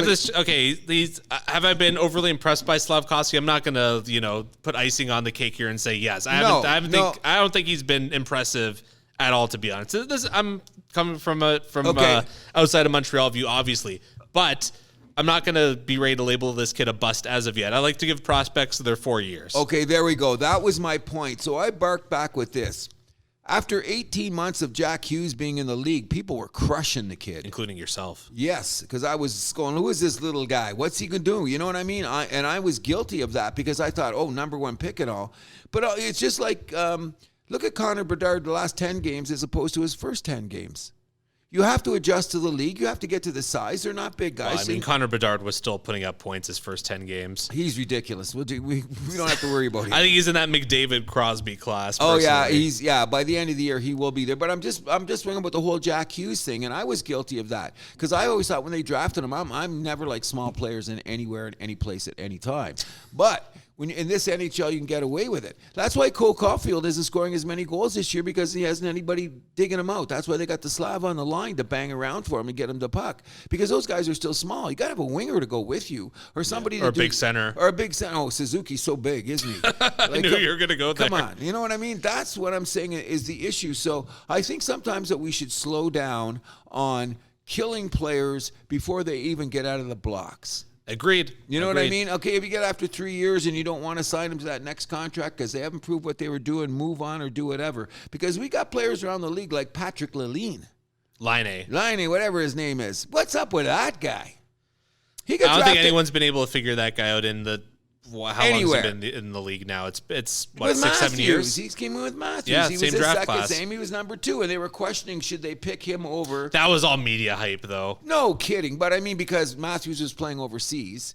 And he was here. It's like, what's it? Matthews is just Matthews. That stuff always kills me because like when you really like when you read the scouting reports, it's like there's no doubt.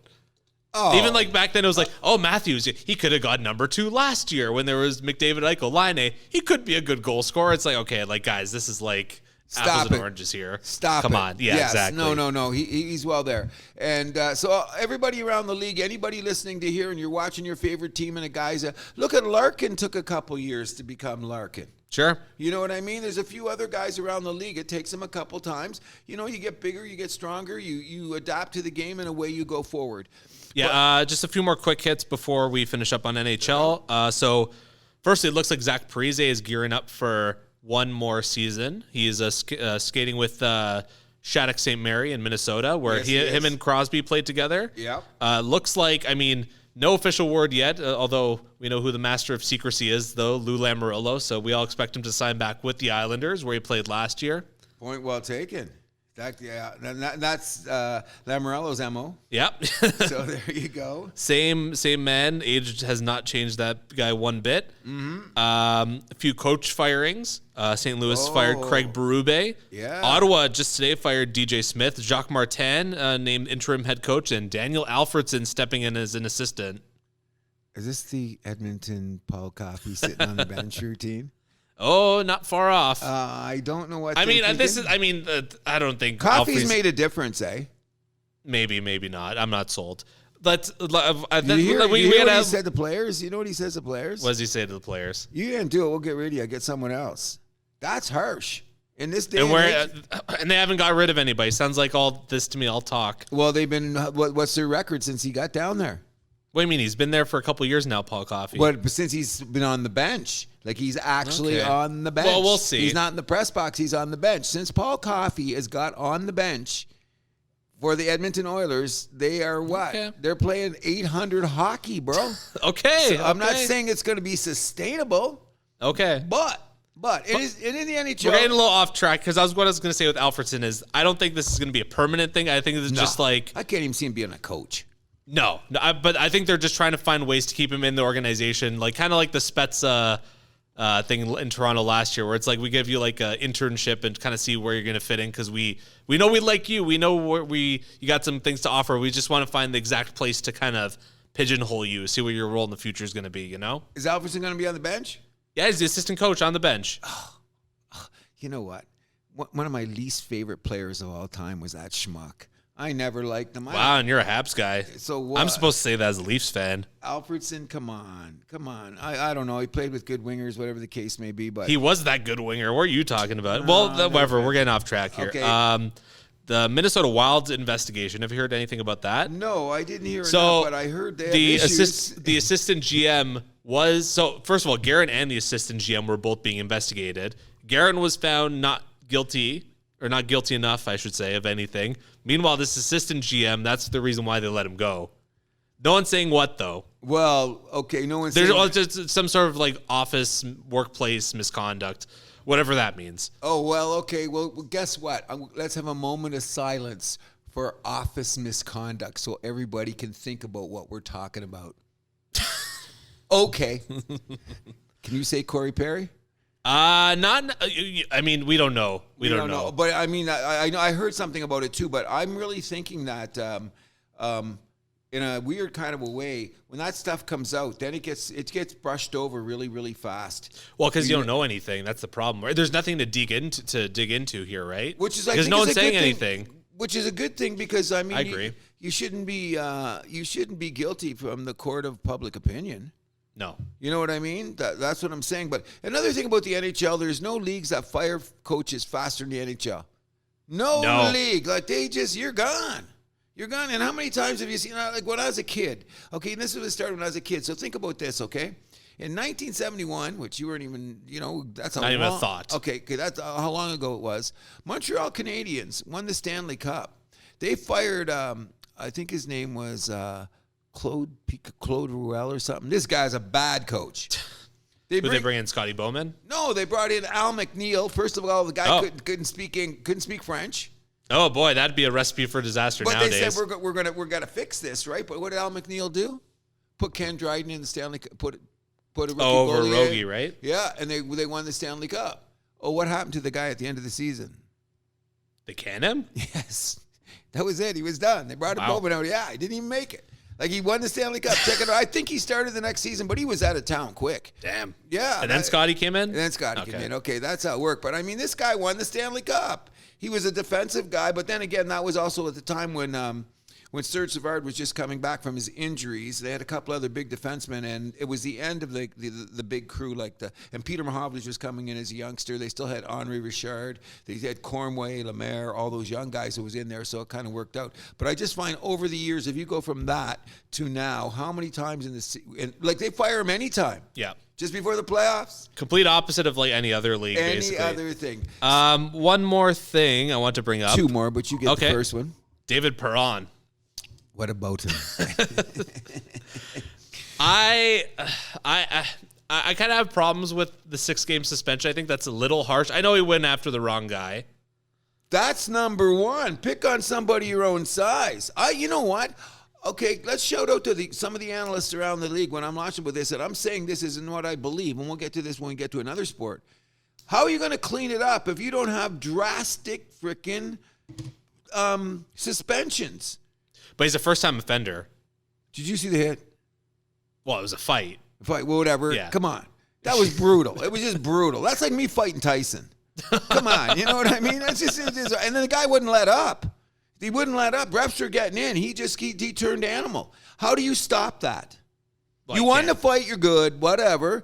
This guy was ruthless. You've seen it. I watched it how many times? I went, oh, gee. Oh, gee. But where's the consistency, though? There isn't. So that's why the problem. Okay, so now you've set a precedent. So the next time somebody gets that ridiculous, here's what you do. You get your 6 games. Agreed? But is it going to work like that, though?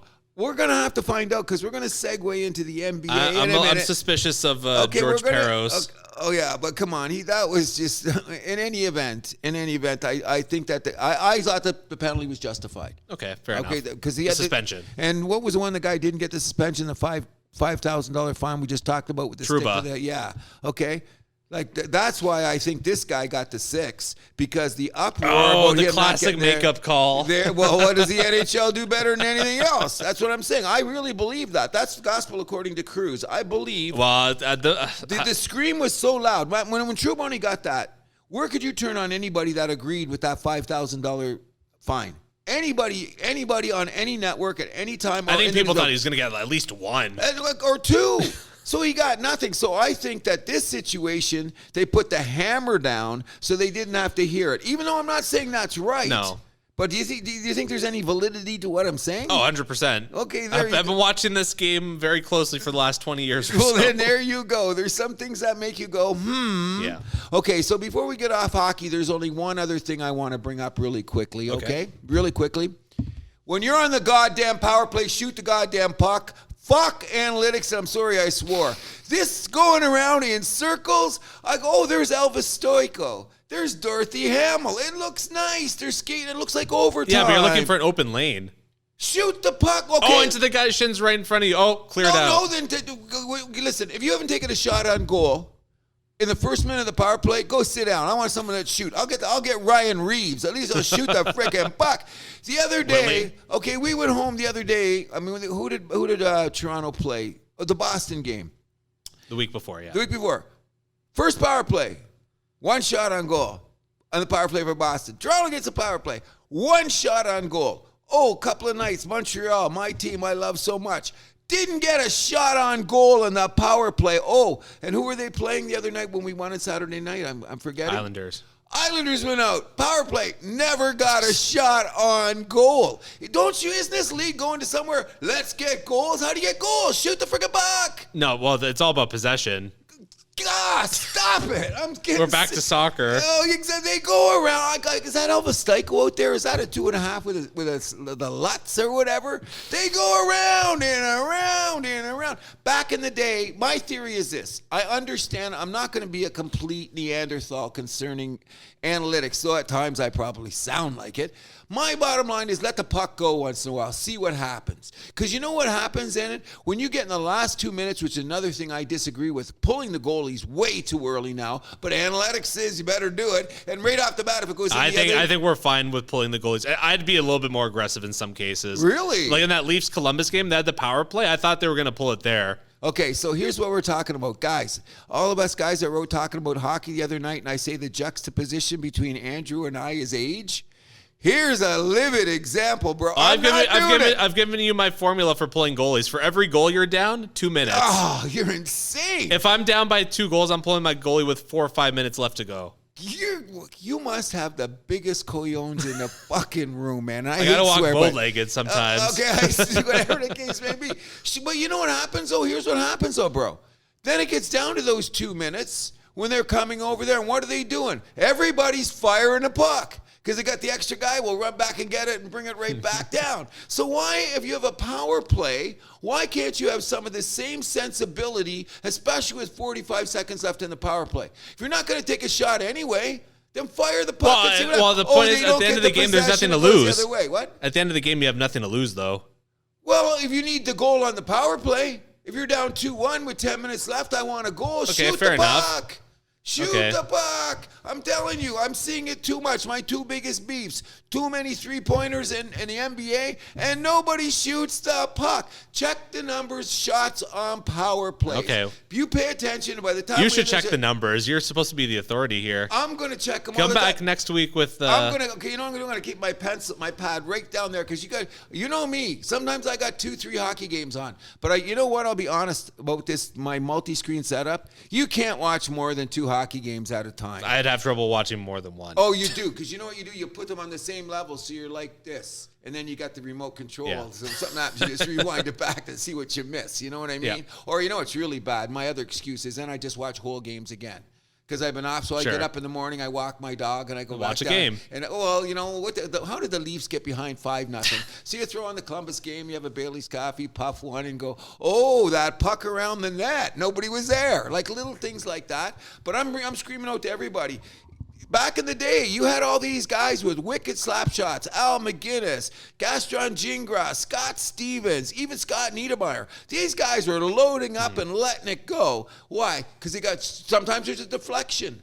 Sometimes the defenseman goes, now, no, we want it so pretty. Because maybe we want it prettier in the girl in the second row. I like dirty goals. Sure. I like scrappy goals. I'll take a goal. But those booming slap shots aren't as effective. We need to move on. But those booming slap shots aren't as effective as they used to be, though. I agree. But sometimes you got to let them go. Sure. That's all I'm saying. Moving on to... Letting it go. Yeah. We'll move on to the NBA. Like I said, letting it go. So the thing that really stood out to me the past week and a half, I guess, is obviously the Lakers won their in-season tournament. A little congrats to them. Little snap of the finger, little jazz snap for them. Okay. Here's what I think of the LA Lakers winning the in-season tournament. Listen loud, okay? Yeah, exactly. Okay, and they're raising a banner, but that's another story. Oh, I don't have an issue with that. I'll get to that later. Okay. We'll get to that. Okay. But what I do have big issue with is people using this as a way to like dunk on LeBron, which is just so ridiculous. Oh, it was awful. You won the in-season tournament? Fuck you, LeBron. By the way, the bubble championship doesn't count. I'm seeing this everywhere online. I'm like, what the hell's wrong with you people? It doesn't stop. I've never seen a player of this stature in my lifetime take more abuse than LeBron. Like what we should be doing in 5 years, he's going to be out of the league. We should be loving his greatness. You know what I mean? You know what? To be honest, I'm not, and you know this, I'm not the biggest LeBron lover out there. No. But all this hate, like I'm kind of forced to defend him. It's turning me into a LeBron lover, you know? Exactly, because what did he do wrong? I mean, the guy was the best player in the tournament games. God forbid. Okay, right? he was. Okay, so let's talk about the in-season tournament. I'm not a fan of it. I didn't like the silly courts. We talked about it on the other shows. Until the last one. The Vegas one was nice. Oh, well, then why did they make them all like that? Or the one when I think it was a league mandate where it's like, hey, this is going to be the one for the Final Four. Don't you dare make yours look like this. Oh, yeah, no, because it was amazing. But here's the thing that when I was fortunate enough to see Adam Silver on the Pat McAfee show. Give Pat McAfee for shots. He's 3 commissioners now? Or 2? No, he's had... who else do you have on? Roger Goodell will never go on the McAfee show. Oh, you don't think so? Never, not in our lifetime. Why is that? Oh, the way they talk about things going on in the NFL. Okay, fair enough. We could leave it at that. I watch McAfee pretty religiously, not all of it, but when I listen, because they have good people on. You know, the J.J. Watt segment is great. Big shout out to him, the Aaron Rodgers, whatever. They give you little parts about football that you learn something from. Roger Goodell is not ever, but we'll get to that later. Adam Silver on the show. Adam Silver on the show. And what he said was this. It doesn't mean a goddamn thing if the players don't buy into it. So what ended up... Makes a lot of sense to me. Okay, so I didn't know about that because I was with the Michael Wilbon talk about this garbage. What are you doing in your analytics and your new floor? Get it out of here. Okay, I'll old go, man. Mike, me and Mike, we have a lot in common, okay? But in any event, and Wilbon did come on the last show on the weekend, said the league won. Because first of all, what it did was people started paying attention to the games, number one. Guys were buying into it. From day one, the players bought in. I didn't know if they did, but till I heard Durant's interview. When Durant said, I'm pissed, I'm not going to Vegas to collect $500,000. When I heard that, that's Kevin Durant. Yep. That's not Precious Achiuwa.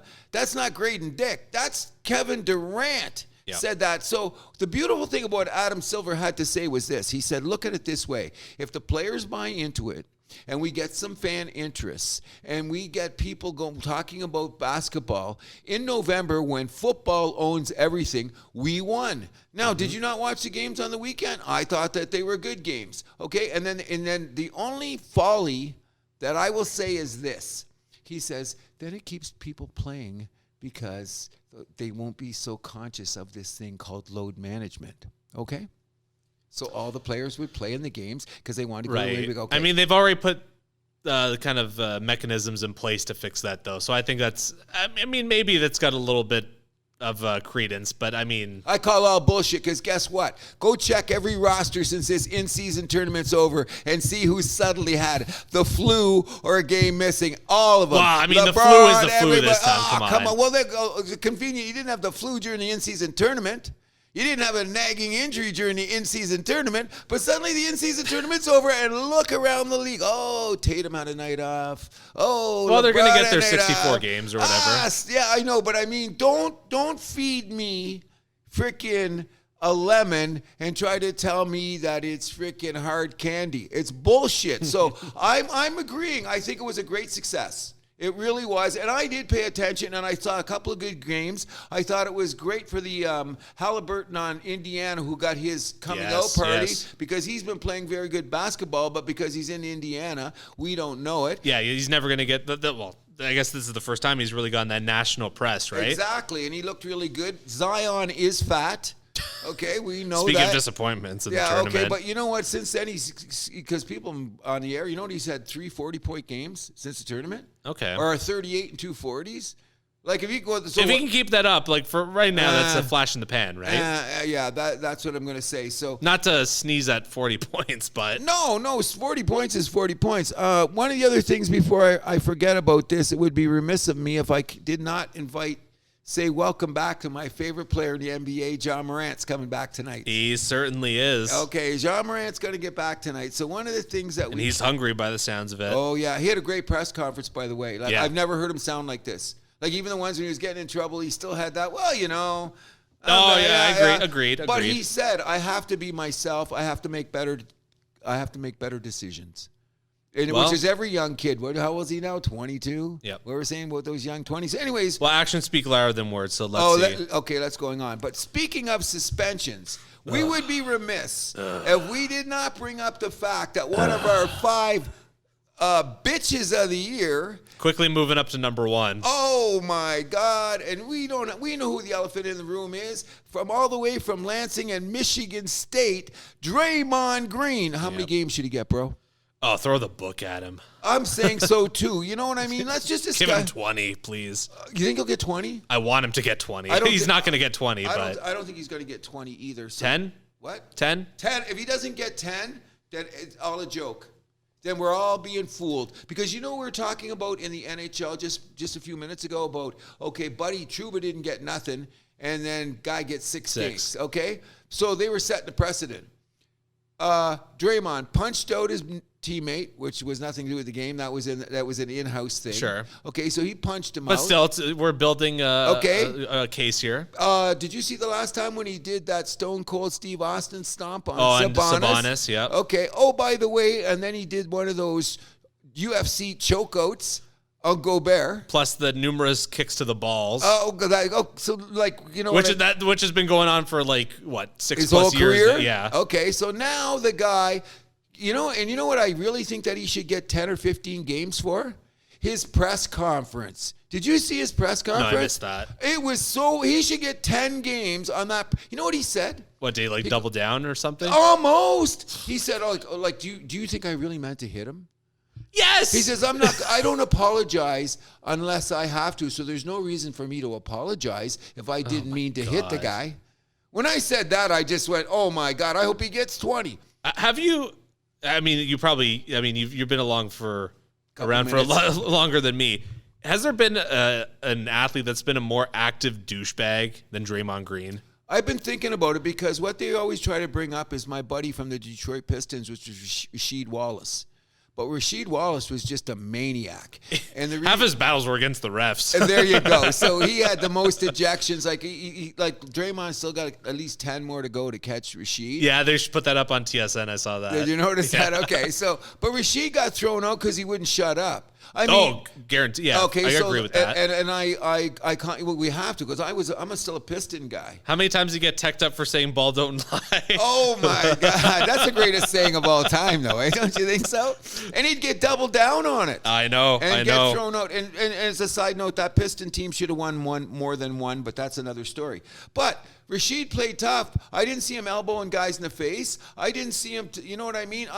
Rodman played tough, but I didn't see Rodman doing any of that. And can we do something else? Maybe. Okay. Lambier and Mahorn. Those were like...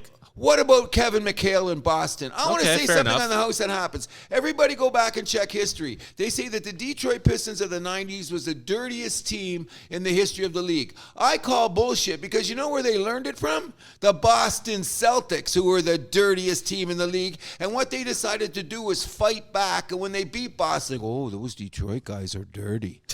Come on, did you ever look at, all you have to do is anybody, go on Facebook if you're young, no TikTok, go look at Kevin McHale. Facebook if you're young. Or whatever, TikTok, YouTube. No one under 30 goes on Facebook. Okay, YouTube. All us old people do, I guess. In any event. Yeah, it's a boomer book basically now, no offense. That's what it is, 100%. In any event, go look at the classic Kevin McHale taking out Kurt Rambis with the clothesline. Oh, that's one of the dirtiest plays of all time. But I mean, McHale did it once.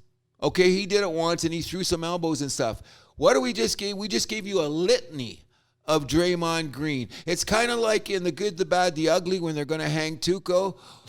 Known for this, known for that, known for that, cheating in cars. How many, by the time, they're going to take some 4 minutes to read why they're hanging the guy. Okay. And then someone comes and shoots him down right when they're ready to hang him. That's why we love Clint. But, anyways, Draymond has to be bitch slapped for this. I don't give a shit what anyone says. This has gone on too far. And you know what's really going to be? It really has gone on too far. I'm surprised that, all these kicks, that's the worst one. Like, how many children has he prevented from entering this earth? We have no idea. The bottom line is this has to be a precedent of sorts. So you know what I think it is? Here's my personal opinion on it. Indefinite suspension means they're going to let all the dust settle. Now, isn't it interesting that the general manager of the Golden State Warriors, what's his name, quietly said, I'm going to leave the game, and he's on TV commenting all the time now. He's on the TNT panel or the Stephen A. Wilbon panel, and he's out there. When they ask him questions about this Golden State guy, he's better than Bettman when it comes to that shit. Is he a lawyer too? Probably. Oh, he's got it there. But my point is just like when I welcome back Jon Rahm, and Jon's got to realize now his suspension is probably going to cost his team a playoff berth this year. Oh, they have way too far back. I can't see them they have ever way too much back. to climb up. Okay, so Golden State is an influx old team who did win 2 years ago, but they got a lot of issues. And one of the lots of issues. I'm predicting now they do not make the playoffs, especially if Draymond misses the next 10 games or whatever it is, because whether you like it or not, and this is another thing I hate to hear about it. Oh, he's got a great podcast. Oh, who cares? We have a good podcast. How about us? Thank you. Okay, so now let's take it one step further. He is a basketball savant. He understands the defensive game better than anybody. He's going to make the Hall of Fame because of that. My good friend, Mr. Christopher Russo, I want to mention every show because there's certain people should be listened to before they retire and they're too old, said it this way.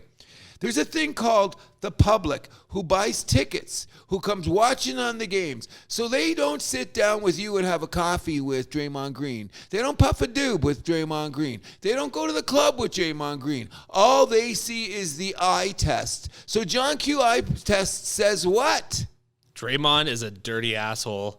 Okay, that's what I'm saying. So and when we're talking about perceptions and how much they should do and inconsistencies or consistencies in these games, what does Draymond got to get? If he doesn't get 10, I'll be screaming, but I think he's only going to get 10 because after a few games in this TikTok world, everyone's going to kind of forget about it, and then it's going to get to the 10-game point. Because remember when they first suspended Ja for the gun thing, it was indefinite, right? Yep. And then what ended up happening after 6 games? Yeah, they let the dust settle. They figure it out. Okay, and Ja quietly came back. But Ja, who is a world champion, I think he wants to give Snoop Dogg a run for his money for what Snoop Dogg's known for besides rapping. And I think he's going to have to back off on that because what did they do? They threw the book at him because that's a social issue of a next level. Yeah. Yeah. And I didn't. It's beyond basketball. Yes, so that's why. But when does Draymond get beyond basketball? Isn't he on a thug? If I did that to some people on the street, what would be happening? Oh, go to jail. Mr. Cruz, we've got a warrant for your arrest. Yeah. Assault with what? Whatever you had in your hands or whatever, you're going away. And anyway, before we go any further on that, we will admit that the in-season tournament has been a huge success. Was a huge success. Room to grow, obviously. I think that there'll be a lot of things out there. I think that I'm starting to believe that Adam Silver is, like, even though he took a lot of bad rap, the way that he handled it and discussed it in the league in context of a world basis, making everybody involved and drawing fan interest was next level smart. Oh, I mean, well, out of all the Big Four commissioners, I would say Adam Silver can speak the best. Yeah, and he's taken some bad raps from some people on the press about the way he's happened there. But I'm going to tell you this much. I'd like to find a way where we could sit down and watch the Pat McAfee interview with Gary Bettman and then watch the Pat McAfee interview with Adam Silver. Night and day, bro. Night and day how they handle it. Now, I know that hockey's trying to sell it more. We won't go back there, but that's another story. Anything else? There's a few other things you want to talk about the NBA before we go? I just want to do a quick hit on the Raptors. Oh, yes. 10 or 11 seed in the East, that's the word. We're either going to barely make it in or barely not make it. Unless we get a big man or a three-point specialist. That's all I got to say. And I absolutely hate seeing the Raptors in the basement of the Atlantic Division. Okay, right now they're almost in the play-in. They could get back to the play-in. Almost. Okay, so here's what I'm saying. First of all, Siakam's got to go before the trade deadline. Let's not lose him. Just get rid of him, and we'll figure it out from there.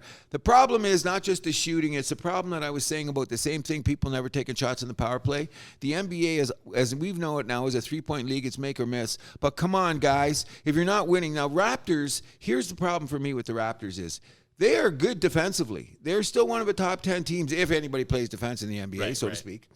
When they go into the paint, they have a fighting chance. So I think they're the 28th best three-point shooting team in the league. Oh, they're down there. Okay. They're down there. Whatever the case may be. But I'm going to say this. Stay in the paint. When you're not making your three-point shots, move the ball around. But here's a big thing that the Raptors would have 5 more wins with. Did you see their free throw percentage?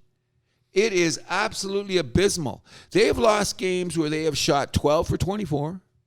That's what killed them in that play-in game last year against Chicago. Why did they lose? If they made free throws, 60% of their free throws, they would have made. So I got a buddy of mine, Mike. Are you listening on the show? I'm giving you a shout out.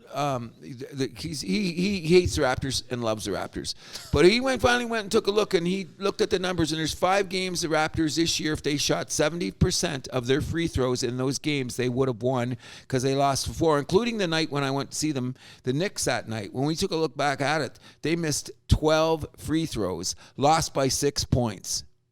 So let's make free throws, guys. Yep. Don't trade Anobi. Don't trade Anobi and Scotty Barnes, and we'll work trade on Siakam. Oh, Siakam. Just dump him at the deadline, please. You know what Siakam's problem is? He thinks that he's a bigger star than he is. And we're going to say, how many times have we said it? He's a Robin, not a Batman. Yep. Couple other notes about the NBA before we go. I'd like to say here, because we shouldn't talk a lot about it. It's only about 20 games or so. Leave the skinny kids alone, and they're going to come around. Wembanyama and Holmgren. I seen the best game of the year last night or 2 nights ago with Oklahoma City beating the defending champions in their house in the last 5 minutes with 10 lead changes for the game. And our boy Shea made the winning shot to win the game. I think that OKC is a team that's learned how to build. They're going to be there. I now think that... Can't wait to see them in March. Oh, Can't wait. It's going to be there. But I'm going to call it now. The team I don't want to play in the playoffs in the Western Conference is the Los Angeles Clippers. I don't care if you're OKC, if you're Denver, and God bless the Anthony Edwards and the Minnesota Timberwolves who are playing great basketball. It's taken a while for these LA Clipper guys to figure it out, right? They're finally figuring it out, it looks like. Kawhi Leonard is a top 10 player in the NBA, regardless what do you think about him. He's still great on the both ends of the court. Paul George is playing like a superstar, too. He's got the nagging injuries again. But here's the thing. Westbrook off the bench is an Energizer bunny. And James Harden is being the point guard that he is supposed to be. Like, he distributes when he distributes, shoots when he's supposed to. And this is like, okay, we've got to wait till the playoffs to find out what he's going to be. Sure. But the surprise for me in the last 5, 6 games, 10 games in the NBA, and they're pissed that they didn't win those games because they didn't have it all together with the tournament games. They'll say, they're already saying see you in Vegas next year, so say success about that.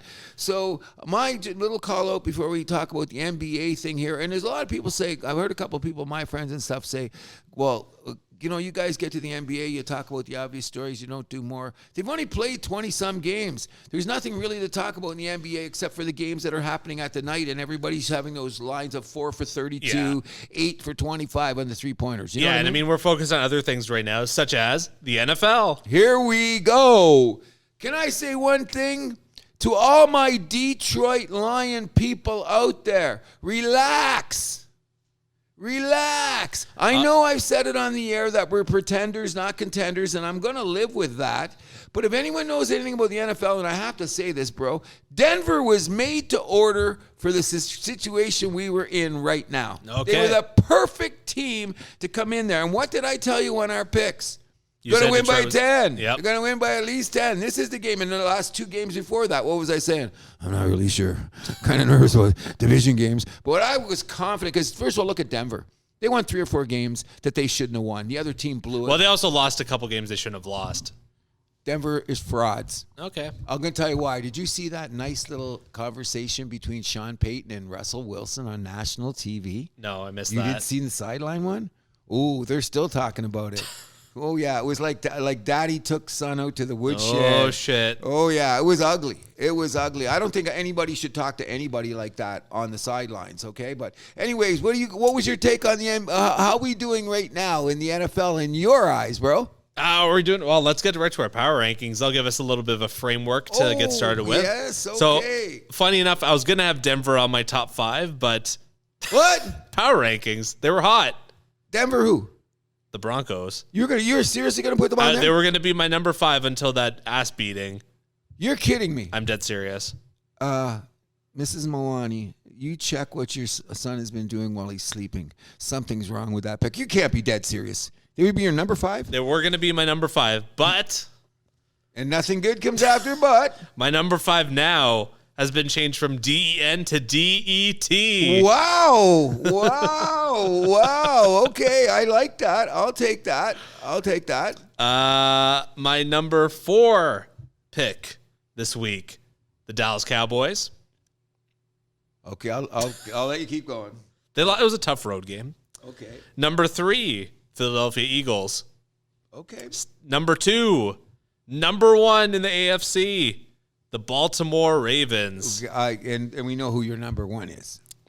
The San Francisco 49ers. Okay, so okay, I got a little bit of different thing here, okay? Number 5, I'm putting in the Miami Dolphins. Okay, fair. Okay, number 5, Miami Dolphins. Number 4, I'm putting in the Kansas City Chiefs. Okay.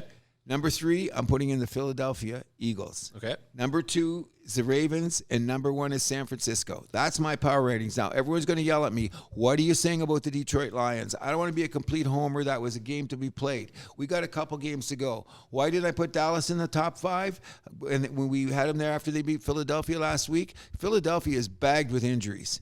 Now, if Philadelphia doesn't win tonight, then they'll be right out of my power range. I think they're going to beat Seattle, though, tonight. Because they've all got problems. And I'm telling Philadelphia's gotten in there because they've had a very tough schedule. Now they got the easiest of the thing, and they should slide in. The Dallas Cowboys has beaten Philadelphia, who was having a rough time, and that game was in Dallas. Yes. See what Dallas' record is? In Dallas, they're perfect at home. And what are they doing on the road?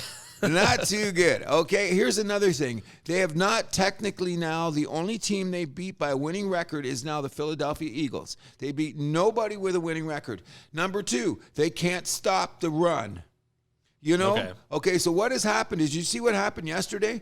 Buffalo beat them up. Now, they beat up Philadelphia the week before, which I can say, but I'm going to give Philadelphia the benefit of the doubt because everyone knows Jalen Hurts isn't 100%. They've lost 2 guys in their defensive line, and their secondary is a little suspect, so they got to tighten it up or they won't be in my power rating. But Philadelphia, nothing. Do you hear who's calling the defensive play calls now? Oh, come on. You're going to pick on him again. Matt Patricia? Matt Patricia's calling. But you know what? He is a defensive mind. Maybe he's a coordinator, not a coach. And he's not an offensive coordinator. But, I mean, Philadelphia's secondary got worse with him. Well, we're going to find out tonight, aren't we? I'm just saying it's not a good side. Anyways, everything about Matt Patricia away from Bill Belichick has kind not of been a been red good. flag. Yeah. Not been good. I agree. But what I'm going to say is that I want to say welcome back the Buffalo Bills. 2 games in a row. Who did they beat? Yeah, I almost made them my number 5. They're came still close. They're still. You're going to put Denver in over Buffalo? I was really. This was before the weekend. That was my rankings. If we're going to record Saturday morning. Oh, okay. Then I would have still trashed you. I would have still trashed you. No doubt. But Buffalo's still in that dreaded in the hunt. Oh, right? You know what I mean? I think they're going to make a roll now. Their next couple games. Look who they're playing. They still have. Excuse me. They still have 2 teams to pass though. But if they run the table, they're in. And I don't think it's a big if. Okay, but if you look at the 7, 6, and 7 teams, they're all playing each other. Okay? Okay, so now Buffalo's got almost everybody back on their defense. You know what? They bullied Dallas yesterday. Sure. It was a pouring rain game, but you realize that Josh Allen only completed 7 passes for 94 yards, and they won by how many? 20 points or something, whatever. So that tells you what's going on there. You know what I mean? I think that Buffalo, who had so many stupid losses early in the year, the Denver loss, who else did they puke it up to? They had some bad losses where either Josh Allen made a mistake. Well, Buffalo doesn't actually play anybody else in the playoff hunt, though. Just Miami to end the season. So in Miami, though, they're going to kill them. They're going to kill Miami. Yeah, Miami. In Miami. Miami is frauds. No, I shouldn't say you that. You just put them in your power rankings. No, they're not frauds. But I'm saying when it gets down to Buffalo, it could change. Because remember, in the famous words of Stephen A., it's fluid. I mean, okay, granted, their next 2 games at the Chargers versus New England, they should win both those. Okay, not a problem. Now, Miami, here's another team. I mean, not a problem, but they're very winnable games. Okay, well, here's the deal, though. They're not physical enough. I mean, Miami's not going to be physical enough for them. That's what happens. And if you notice now the teams that have risen to the top. We'll see. Okay, who's at the top? San Francisco. Are they a physical team? Sure. Yeah. But guess who's number 2 in the AFC? Who's that? Miami. Yeah. I got to give them that because you know what? They've beaten a lot of teams. But I don't think, look at yesterday or the game before. What happened with Miami is first of all, they got to learn to play offense without Tyreek Hill. Sure. Very, very safe game leaving him out yesterday because they didn't want to wreck his ankle. They were playing the Jets anyway. If they couldn't beat the Jets without Tyreek Hill, then they were definitely frauds. But I think that what their problem is that their defense has to improve. And they have to get more physical. Because if you look at the teams now that are coming down the stretch that everybody's worrying about, it's the San Franciscos. It's the Baltimores. They're talking about Detroit. Like, you know what happened with Detroit this week, though? We had our whole O-line back. Yeah. A lot of people didn't know that. Last 3 games, we had mixed match O-line. Now, I'm not saying that our defense is going to be any world beaters, but we play physical. And if you look at Buffalo, they play physical. Who else am I missing out on? As I'm looking around the league now, let me take a quick look here. Even the Chicago Bears play physical. They couldn't do nothing. Wow. I think the Los Angeles Rams, my sleeper team who I've been talking about all year, they play physical. Yeah. Okay, you know what I mean? And if you look at a couple other teams around the league, you got to feel bad for. Like, Stroud's gone. Houston's done with. Tennessee fell down. Well, I'll never say never, but one of the teams now that everyone's not going to really want to play is the Indianapolis Colts. Why? They play physical. All the finesse teams are suddenly being exposed for what they are. You know what I mean? So Even Cincinnati, they're a physical they're a team. physical team too, even though they didn't cover on Thursday night, which cost me big bucks. Damn, but I am going to win. Yeah, that was the only push this weekend, right? That's right, and that's the one. Otherwise, we'd pick pretty good, but we'll get back. Well, to you picked good. What's that? You picked good. Not too bad, did I? But I mean, look at the ones that I lost on. Were obvious. Like, how could the Falcons in a driving rain lose to Carolina? That's Atlanta though. They're the kings at blowing games that they should win. Okay, so then another. And I think that's GG for them. Like they're not going to come back from that. The Titans losing at home the way that they did. I thought the Titans were going to be. They had that one too. And they blew that game. That's another one of my losses. I think that what happens in the NFL though, if things go bad, you got no chance anymore. And so let's just talk about what happened with the Los Angeles Chargers.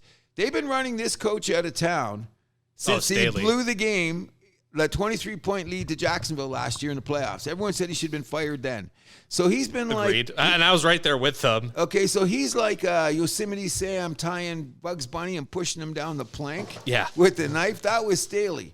How do you lose 63 points? How do you give up 63 points to the Oakland Raiders? Vegas Raiders. Anyway, Vegas thinks they're running the table now. They think they're running the table. That's why they should say this many teams and cut it off, because not everybody is a contender. Yeah, like technically the LA Chargers are still listed as in the Stop it. How did you think of the Tommy DeVito story with the Giants? You must have loved that as an Italian. I thought it was fun. Oh, it's great The fun. agent who apparently just always dresses like that. That wasn't. Oh, yeah. No, that's not a facade. That's him. He's old school, you know. That's funny. It's damn funny. And I loved it. The tailgate, you know, the whole Tommy Cutlets thing. I thought that was great. That's what the story. That's what one of the reasons we watch sports, not only for the highest level of competition, but then the storylines, the human stories that add on to it really make it well worth. I'm going for. So in any event, because we're starting to freeze. Yeah, like I was just to say, like Tommy DeVito, he's not going to be like a franchise quarterback or anything, but can he be like a Gardner Minshew or something like that? Someone that can step in, win some games. It's looking like he is. Have you heard of the Pastronaut? Where is he? He was a great story. Okay. Well, I'm saying Tommy DeVito could look the same. The best guy I want to tell everybody out there. I'm saying he could be. I didn't say he will. Okay, there's some people out there. You have to. As you guys can know, if you're listening to The House That Happens, I obviously watch too much sports and too many sports shows. Oh, I have one more thing about the NFL, by the way. My big take. Okay. Here we go. I think Josh Allen is the Matt Stafford of his generation. Oh, you're killing me. That means he's going to win a Super Bowl. Not with Buffalo, though. He's going to win it. Oh, so you're going to have to leave Buffalo? You think he's the Matt Stafford? I thought you were going to say something more negative about Stafford, but no, I have nothing but respect for Matt Stafford. See him playing this year? He's good. He's very good. He may be top 5 in the league, but nobody's talking about him because nobody. Sean McVay, Coach of the Year. Oh, if they make the playoffs, he has to be definitely a contender for that. And Stafford's been playing great. He's had games where Kupp and what's his name, the guy with the funny name, Puka Nacua. Puka Nacua. Both of them not Puka. In any event, he's had both of those guys out of the lineup, and he still found a way to win. And they should have won that Baltimore game if it wasn't for that stupid kickoff, the punt return they let back. That was one of the best games of the year, by the way. Yeah. And that was in Baltimore, hostile territory, and Matt Stafford pulled it out. Now, anybody out there that does not think that Matt Stafford is a Hall of Fame quarterback, eat my shorts. Well, that Super Bowl sealed the deal. That's interesting. You think Josh Allen is the Matt Stafford? Actually, all the talent in the world, just is on a team that cannot get it together. I will tell you the difference between Matt Stafford and Josh Allen in that they're both gunslingers, and they're both known for throwing picks. Well, as gunslingers do. Okay, but here's... look at the amount of picks Brett Favre threw in his all career, time. Right? Yeah. Number one all time. So I don't problem. Go. Here's the difference between Matt Stafford and the physicality Josh Allen has. Matt Stafford's never going to be the beast. He's still not a small boy. No, but I mean, he's not. Did you see Allen go into that touchdown yesterday? Oh yeah, running the guys off the field. It was unbelievable. But here's my take on Matt Stafford. Matt Stafford processes the game as good as any quarterback in the league. I think that Josh Allen, by the time he gets to 30, considering he's only 26, 27, he'll learn to do that better. Sure. You know what I mean? Go through your progressions. Don't throw to the wrong guy. And you know what I mean? And I'll tell you this much, and this is a bold statement. I like Matt Stafford's fastball better than I like Josh Allen's. Okay. And that's it. But I love Josh Allen. I love the Bills. I think that's an interesting take. I hope my crew on the Pheasant Run Football have heard that, because that's going to be a big roar. Because a lot of Bills fans? No, they know I'm a Lions. They trashed Stafford for years. Stafford, they kicked my boy all over the park. Sounds like you guys are good friends then, if that's the case. But I mean, Stafford won, and everyone knows he's a Hall of Famer, and we'll deal with that on another thing. Anyways, we're going to be back on Saturday, so we're not going to have any. We're not going to give you any of our picks right now. Nope. We're going to wait for everything there. This was kind of a. I mean, the spreads aren't even out for half the games, but well, if you go to the right betting site, it's there. But yeah, a little bit of a mismatched show, but Mr. Milani, we've done a good thing. But at the end of the show, every time, there's a little thing that we've started to create right now, and we call it kind of the gospel according to Cruz. So, I'm a big baseball guy, as everybody knows, and sometimes I think it's my favorite sport, even though I watch more baseball now than anything. But recently on MLB Network, which I will mention again, they've got a new thing called Prime 9. Have you heard about it? I have not. Anyways, they take the Prime 9 of all the positions in baseball, and they rank them. Okay. Like the 9 greatest starters, the 9 greatest shortstops. Okay. Robbie Alomar made number 5. I thought he should be fired. For second baseman? For second baseman of all time, which I think he should. I thought he should have been higher. They had the 9 greatest pitchers of all time, and Steve Carlton didn't make it. So I'm going to call up Christopher Russo and say, get your shit together, man. Because all the other guys, he made me change. Like if I started my team, my 5 greatest starters of all time, I didn't have Tom Seaver on the list, but I probably have now. They had Pedro. I was going to say, was Pedro on their list? Yes, of course he was. It makes me sick. But here's the most interesting thing about this list that made me very, very happy, because I've gotten to some serious arguments to a point where I remember one time I brought this up and a guy wanted to take a swing at me. So what happened was this. Babe Ruth is the greatest player of all time. Ty Cobb, we've never seen a baseball player like Ty Cobb. Have you seen Honest Wagner? His card's worth $100,000. You know what my response was? They never played against people of color. So the interesting thing about this Prime 9 is it was only statistics from 1947 on. Okay. Oh, by the way, what was 1947? The integration? Jackie Robinson's first year in the league. So what I'm getting at is it gives respect, because they'll never get it, to the Satchel Pages and the Josh. Anyway, the greatest catcher of all time. What I'm getting at is this. I forgot his name. Josh Gibson. Anyways, the bottom line is this. I've said this for years, that in every sport, including hockey, which is maybe why the eras are better now, even in the NBA, the areas are better now, is because you included the whole world, which makes your game better, which means you're including everybody. There's no freaking prejudice or separation or divide.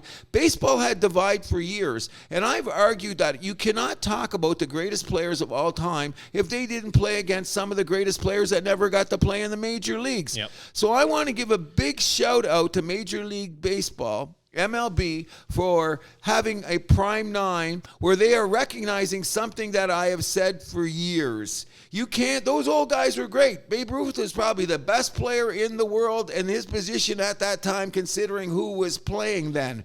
But to give the juxtaposition is like this. They say Wilt Chamberlain and Bill Russell didn't play against everybody at the time, but there was an integration already happening in the NBA, which you could say everybody could belong. It was the best professionals at that time. The best professionals at the time. In baseball, it wasn't the best professionals at the time. No, it wasn't. Huge shout out to the MLB for recognizing this for once and for all. And if you're going to be a learned historian on baseball, check all the facts. Yep. One thing I want to bring up is a story. Well, it's kind of been around for a while now, and it just made me sad. So there's a little bit of a hubbub in the gaming world where basically there was a charity that people donated hundreds of thousands of dollars of money to. Fill me in. Yeah. Please. So I'm not going to say the name, but if you search this up, just gaming charity, whatever. It turns out they were not being completely honest with the money. Even as far as they're saying, we're working with these people. If you look into it, they were not working with those people. Wow. Yeah. Okay. So I just want to say, like, charities and stuff, it can be an easy scam. So just please do your research if you are going to donate some of your hard-earned money. That is very interesting because you know what, bro, before we end the show, you know when I first heard about this, I got up for coffee the other day and my wife said to me, they're talking on TV on a show, like one of those morning shows, about who is scamming in gaming. Yeah. And I said, what? I never even heard of this. So I didn't get down on it, but I'm kind of saying, does my wife really have the information? I'm going to go look up that a little bit more, and I'm going to go home and tell her that she was on the right page because I heard something about gaming, charities, misappropriation of funds. And I went, oh, no. Oh, no. Because you did hear about the Jacksonville employee that embezzled $22 million with the open cards, which is the same thing. That's a great thing, Mr. Milani, especially this in the Christmas season where everybody's asking us for money to contribute to people so that their lives will be better. Make sure you know where that loony or toonie is going. Absolutely. Good point, bro. Very good point. Is there anything else you'd like to bring up? I think that's about it. Actually, you know what? You brought up the Prime 9 or whatever. If we were to do something hockey related like that, what would be your cutoff, just out of curiosity? Like what year? Oh, that's really tough. Would we even have one? Would it be necessary? I think in some points you have to realize that, but I would have to say, because I'm that kind of a guy, don't mess with my Montreal Canadian guys, okay? But anyways, I would say the cutoff would have to be around expansion. When we went from 6 teams to 12. So 67? I think 67. And if someone said you want to take it to 71, when we added Vancouver and Buffalo, might be good because that was when we first had the influx of European players. Mm-hmm. You know what I mean? If you went before 71, there was Stan 67 and 71, we're kind of splitting hairs there, don't you think? No, big difference in there. You think so? Yeah, because that's when they really, when did Solomon come into the league? 73? Oh, my mom would know that. Somewhere around there. Okay, so that's what I said, the big influx. I mean, who did you have that were European players in the 60s besides Stan Mikita? Well, Stan Mikita was raised in Canada, though, wasn't he? Came over as a kid. Yeah. Or whatever. And I think Eric Nestorenko and there was one other Swedish guy that was born here. So I think it's interesting you say that, but hockey grew naturally because they had, what's that guy, Willie O'Ree or whatever. Yeah. They did give the opportunity for black players to get in there, maybe not as well as they should have, but it wasn't so cut and dry as it was in Major League Baseball. But that's an interesting subject to bring up about the cutting line in there and who's who and who is what. In any event, we will be back on Saturday. Yes, sir. Same bat time, same bat channel. Same bat channel. And all the people out there that are listening, I can't say thank you enough. I'm getting a little more private messages from people. I'm walking into places and people are cracking off to me. All I'm asking you, if you're going to see me in public, please push a button on your computer and don't tell me, because it's much better for us if we know you're talking online, correct? I believe that is true. And I mean, I want to give a big shout out. We have our listener in Virginia. I don't know who you are, but I see those downloads coming in all the time from Virginia, and that makes me a very happy man. Thank you very much. God bless America, and God bless anybody else that's watching in the world. Thank you so much for listening. Go Detroit Lions this weekend. I'm expecting a win from the Habs tonight. Happy Monday. Is there anything else you'd like to say? That's about it. Thanks, everybody, for listening. My name is Cruz. And I'm Andrew Milani. And you know what we do? We keep the vibe alive. You can find The House That Happens on Podbean, Spotify, Amazon Music, iHeartRadio, Player FM, Samsung, Podchaser, Boomplay, YouTube, and SoundCloud. You can also follow us on Facebook, Instagram, and TikTok at The House That Happens, and follow us on Twitter at House Happens. You can also shoot us an email at thehousethathappens@gmail.com.